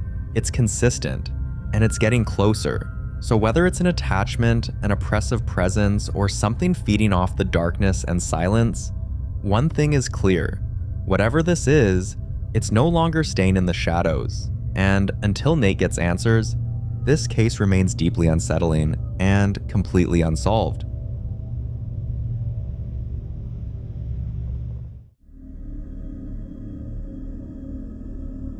In the following video, a woman's first son is home alone, quietly watching TV when he suddenly hears someone call his name. At first, he doesn't think much of it, until he responds and hears the voice again. This time, it sounds exactly like his little brother. Watch. Hola. ¿Quién es? Soy yo. ¿Tú? ¿Quieres jugar a la pelota? Pero la Chu no se había ido al médico con mi madre. ¡Hijo de p***! Hola, Michael. No, si la Chu está acá en el médico. Estamos en el médico acá. Vamos a demorar un poco para llegar. No estamos en casa. The confusion sets in immediately. His brother isn't home. He's at the hospital with their mother, waiting to see a doctor.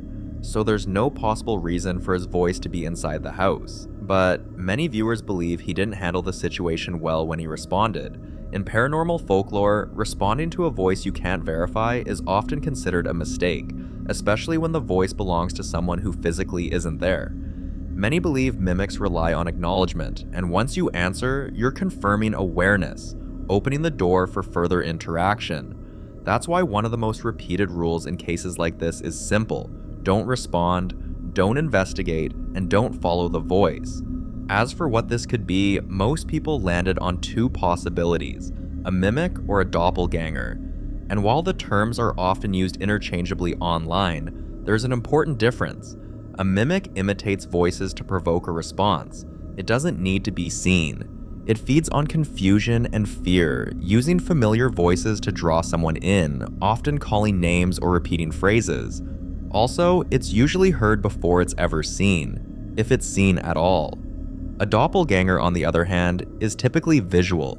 It's believed to appear as a full physical copy of a person, seen walking, standing, or watching, sometimes even interacting briefly before disappearing.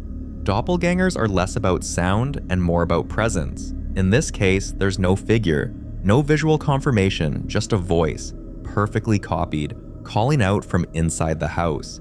That leans heavily toward a mimic, and once a voice knows you'll answer, it rarely stops calling. So, which was it? You decide.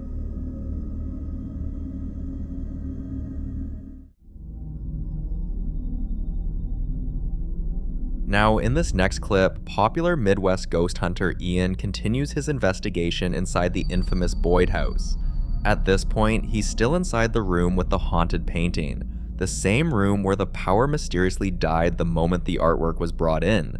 Earlier, Ian heard a heavy dragging sound echo through the room. Most people would have left immediately, but Ian didn't. Instead of backing out, he stayed put and began slowly scanning the room, hoping to capture something. Watch closely. See if anyone's out in the hallway here.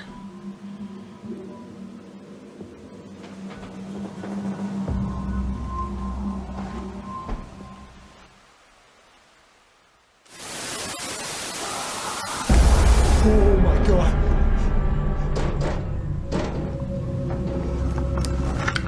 Calm down. Oh, calm down. That sounded like a growl. And worst of all, it came from that closet that I was just in. Okay. Oh gosh. Oh gosh.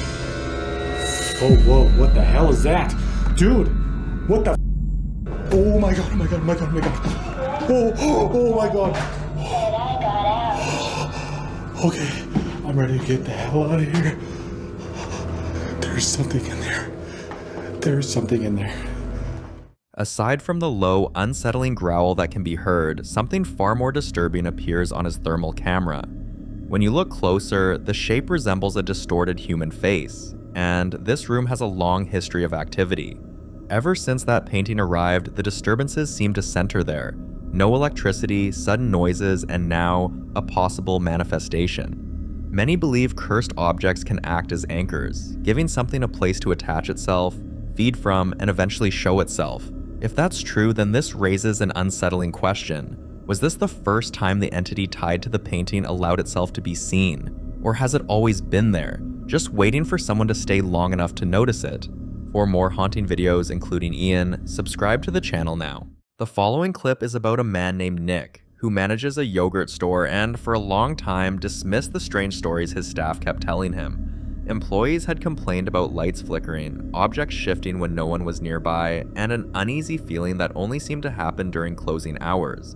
At first, Nick assumed there had to be logical explanations, faulty wiring, building issues, or simple human error. But eventually, he experienced the same thing. Watch.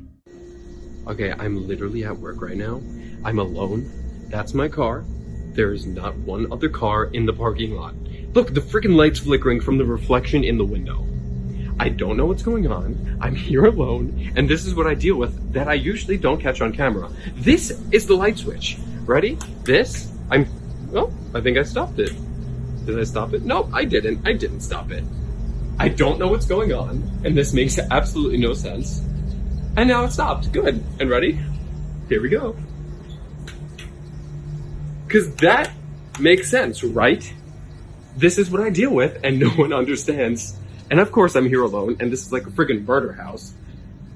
This is my security cameras. There's no one here, so I don't understand. Oh my god, Jesus Christ. Hello?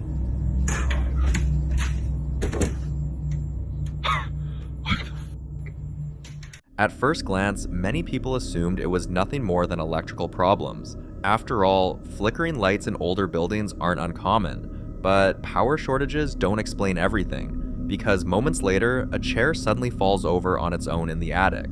Nick later revealed something even more unsettling. Before he started recording, he heard what sounded like a girl singing somewhere inside the building, and according to him, this wasn't the first time. Several employees had mentioned hearing the same thing, soft singing late at night, always when the store was nearly empty. There was also another detail that people couldn't ignore. The neighboring store right next to them had recently gone out of business. The space had been empty ever since. Dark, silent, unused, and yet some began to wonder if whatever energy lingered there had simply moved next door.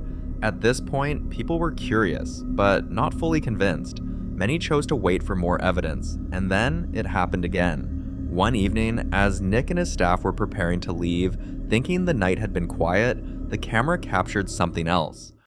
Okay guys, we were literally just about to leave my store when shit just started flickering again. This is the second time it's happened. My car's over there, and I'm shaking right now.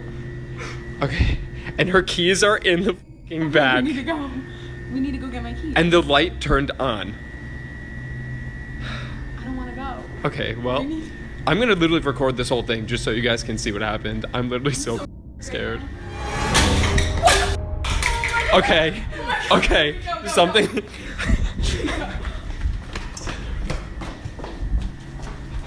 The bathroom light's on too. What's this like? Bro, why are my keys on the floor?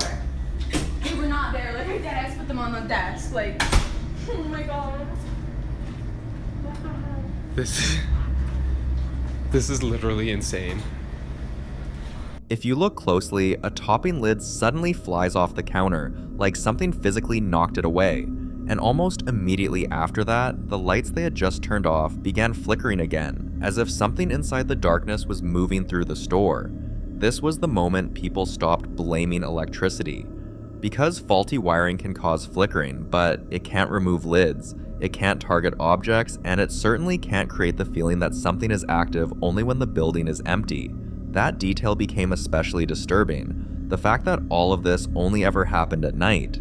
Some viewers began speculating that it could be what paranormal researchers call a residual spirit, energy left behind by someone who once spent a lot of time in that place. Residual hauntings often repeat certain behaviors, moving through familiar areas, making familiar sounds, sometimes even singing. Others believed it might be something more aware. And then came the moment that disturbed people the most. One night, while Nick was inside recording again, something happened that was impossible to ignore. Watch. Okay guys, we've been sitting in the back for like 20 minutes now, and we're just watching the cameras, and stuff is still flickering and going on, but nothing happened back here, and we need to go home, and this is so freaking terrifying. We're 50 minutes past our shit because of this shit. We closed at 10, so we need to like, it's so dark because all the light switches are over here. Stop it, go, go. Okay, this is what I mean. This room is over. This is. Oh my god. This is what we're dealing with. Oh my god, yo, what the. Bro, Nick, did you do this on purpose? I- Did you fake this? No, I'm gonna beat the shit out of you, Nick. Stop! You're literally. Are you? No, wait, no. Nah. No. That's it. We literally looked away for like 2 seconds. Walking, 'cause, like, what?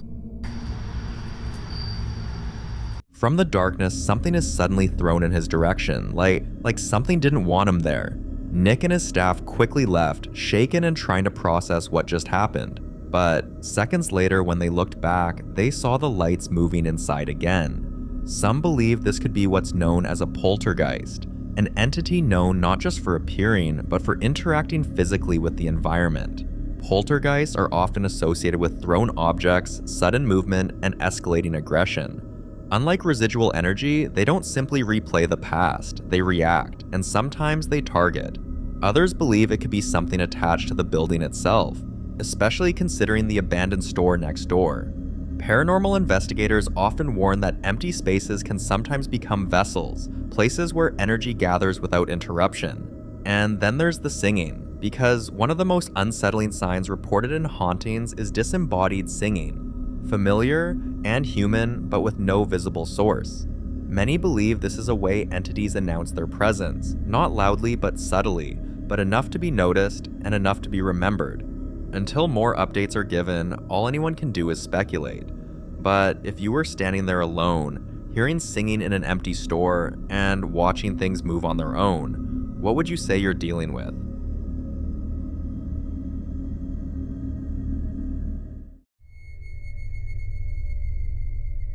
In this next video, a woman is in the middle of a live session, calmly recording herself and interacting with her audience when something deeply unsettling appears behind her. Take a look.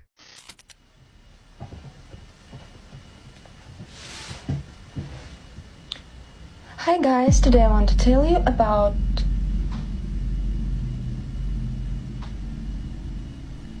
the situ.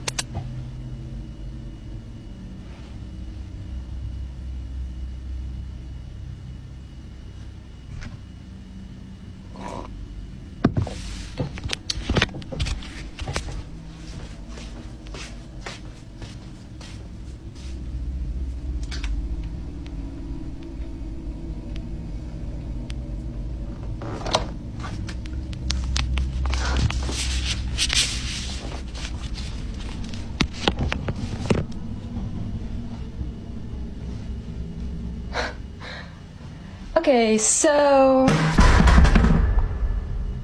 what was that?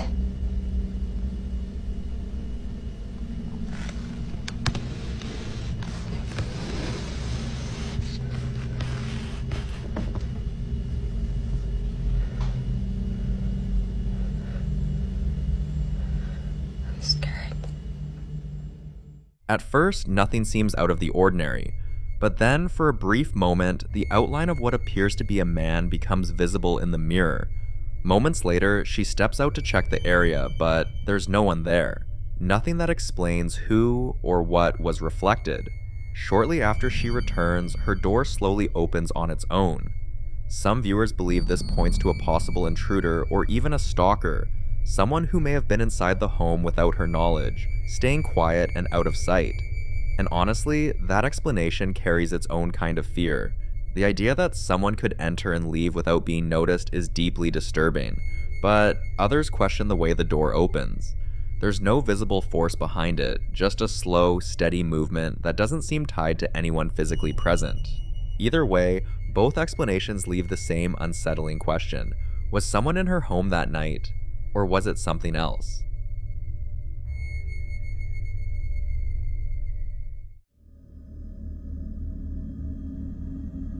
In this next video, a well-known Turkish paranormal content creator who specializes in found footage style investigations travels deep into the Turkish countryside to a village long rumored to be inhabited by jinn. These abandoned settlements, known locally as Turkadilmiş Koylar, are often avoided entirely, their silence carrying stories no one wants to verify firsthand. His first stop is an abandoned house at the edge of the village.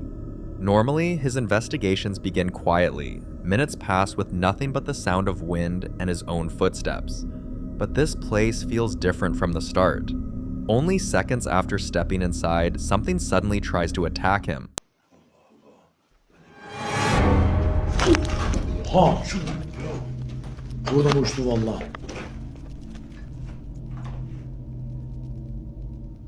The object narrowly misses him, and at that moment, he and his friend immediately realize they're dealing with something far more active than expected. They leave the house quickly because whatever threw that object didn't miss by accident. And there's no guarantee the next one would, but their investigation is only beginning. They soon arrive at another location deeper within the village, a place known as Sin Ovasa, the Plain of Jinn. Even the name carries a warning. As he scans the ground with his flashlight, something unusual catches his attention. Lying in the dirt is a small wooden structure, a talisman.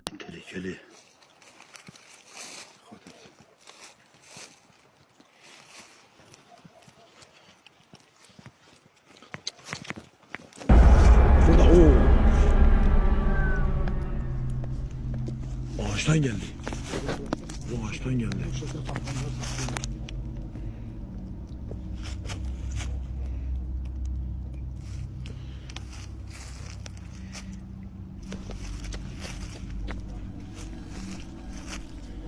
Gördünüz mü arkadaşlar?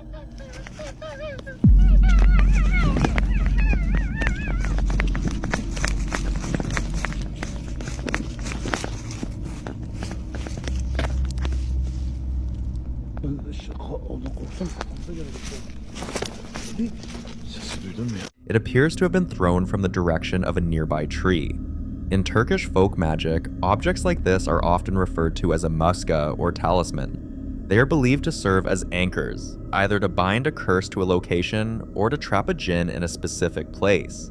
They are usually buried carefully, hidden from sight, because disturbing or removing them is said to release whatever they were meant to contain. As they move closer to investigate, a strange voice suddenly breaks the silence. Neither of them can identify where it's coming from, but it's close enough to send them running. After putting some distance between themselves and the tree, they stop and shine their flashlight back toward the spot where they heard the sound. And that's when they see it. A figure, standing motionless in the darkness, watching them. They didn't stay long enough to find out what it was, but before leaving the village entirely, they decided to investigate one final abandoned house. Except, this house didn't feel abandoned. Oradan mı geliyor? Orada. İnsan kıran insan. İnsan, evet. İnsan. Hadi insan delidir. İnsan normal bir insan. İnsandır.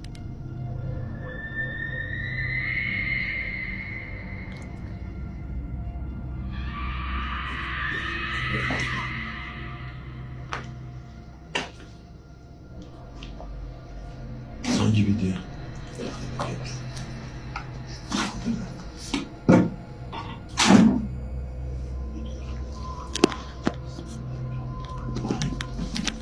Bunu gördüm.